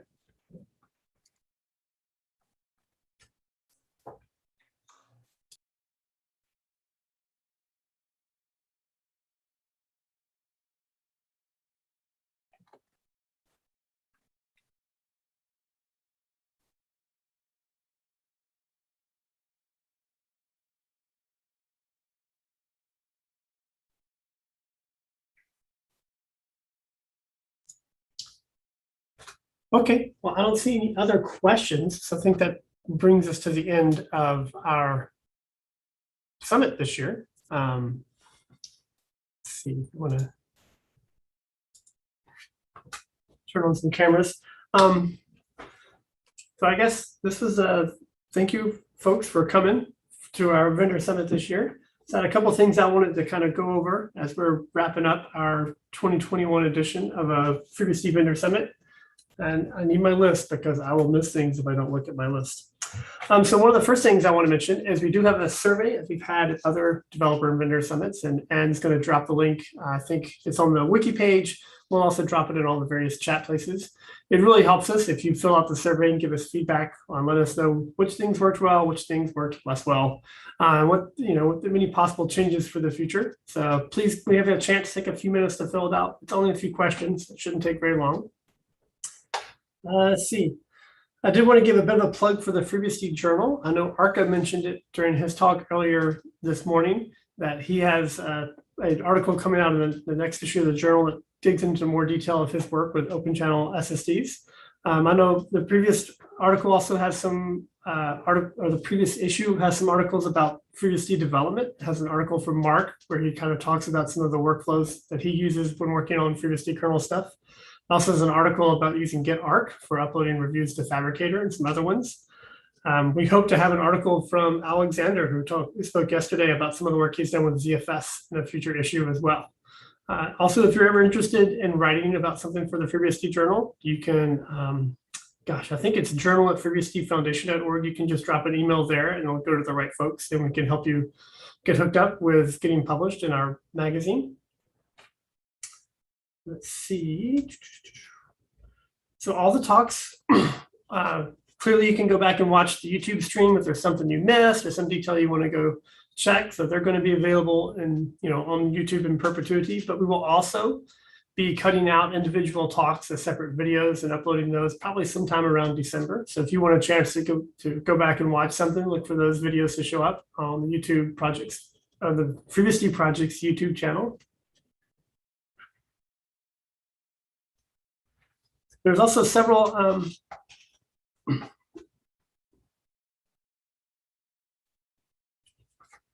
let's see, let me spotlight a few more folks.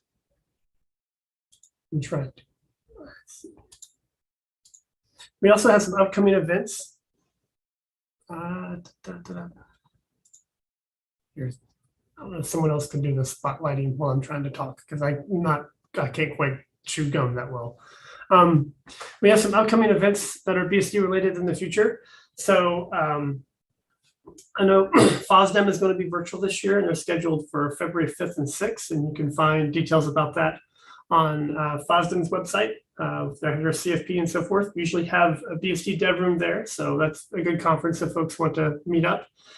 Some in-person conferences that we hope will happen in 2022, at least the way they're planned. BSDCon, I believe, is aiming to be in person, life permitting, probably in late spring, early summer, as it normally is, around May or June. And EuroBSDCon is also planning to be in person in Vienna, Austria in September. And you can find details about that on the EuroBSDCon website. So I think that's kind of most of the announcements that I could think of. And so the last thing I wanted to say, besides I hope to see some of you in person in Canada, if not before, is I want to thank everyone for coming and participating in our virtual vendor summit this year. Thank you to all the attendees and asking good questions and being active on IRC over the hallway track. Thank you for all our speakers who spent time coming up with topics to talk about and giving presentations and doing tech rehearsals and things. And thank you to our organizing team that helped kind of set up and run the conference. To Anne and Deb and Lauren, and to Mark and Ed, and some more from myself. Thank you. So with working with you guys and girls is a lot of fun. It's a joy to work with you all. Y'all make it a lot easier. I know last year, or last June, you got me pretty good. But it's one thing I didn't say then is when I first started working on developer summits, it's true that I ended up doing a lot of the lifting kind of myself and dealing with catering and so forth. But the last few summits that I've worked with a team, I actually haven't done much work. I get to be the person on the camera a lot, but it's the other folks who end up doing a lot of the work, inviting speakers, coordinating, scheduling tech rehearsals and so forth. And so I mostly just show up today and talk a bunch. So I really appreciate the work that all the other folks do. But I think that's all I had for our conference this year. So I hope to see y'all in future conferences. When we end the live stream, I'm going to head over to the hallway track. And if other folks want to head over to there, we can continue to talk and hang out and kind of be relaxed and social for a bit. But I think that's all I had. So thank you all for coming, and we look forward to seeing you in the future.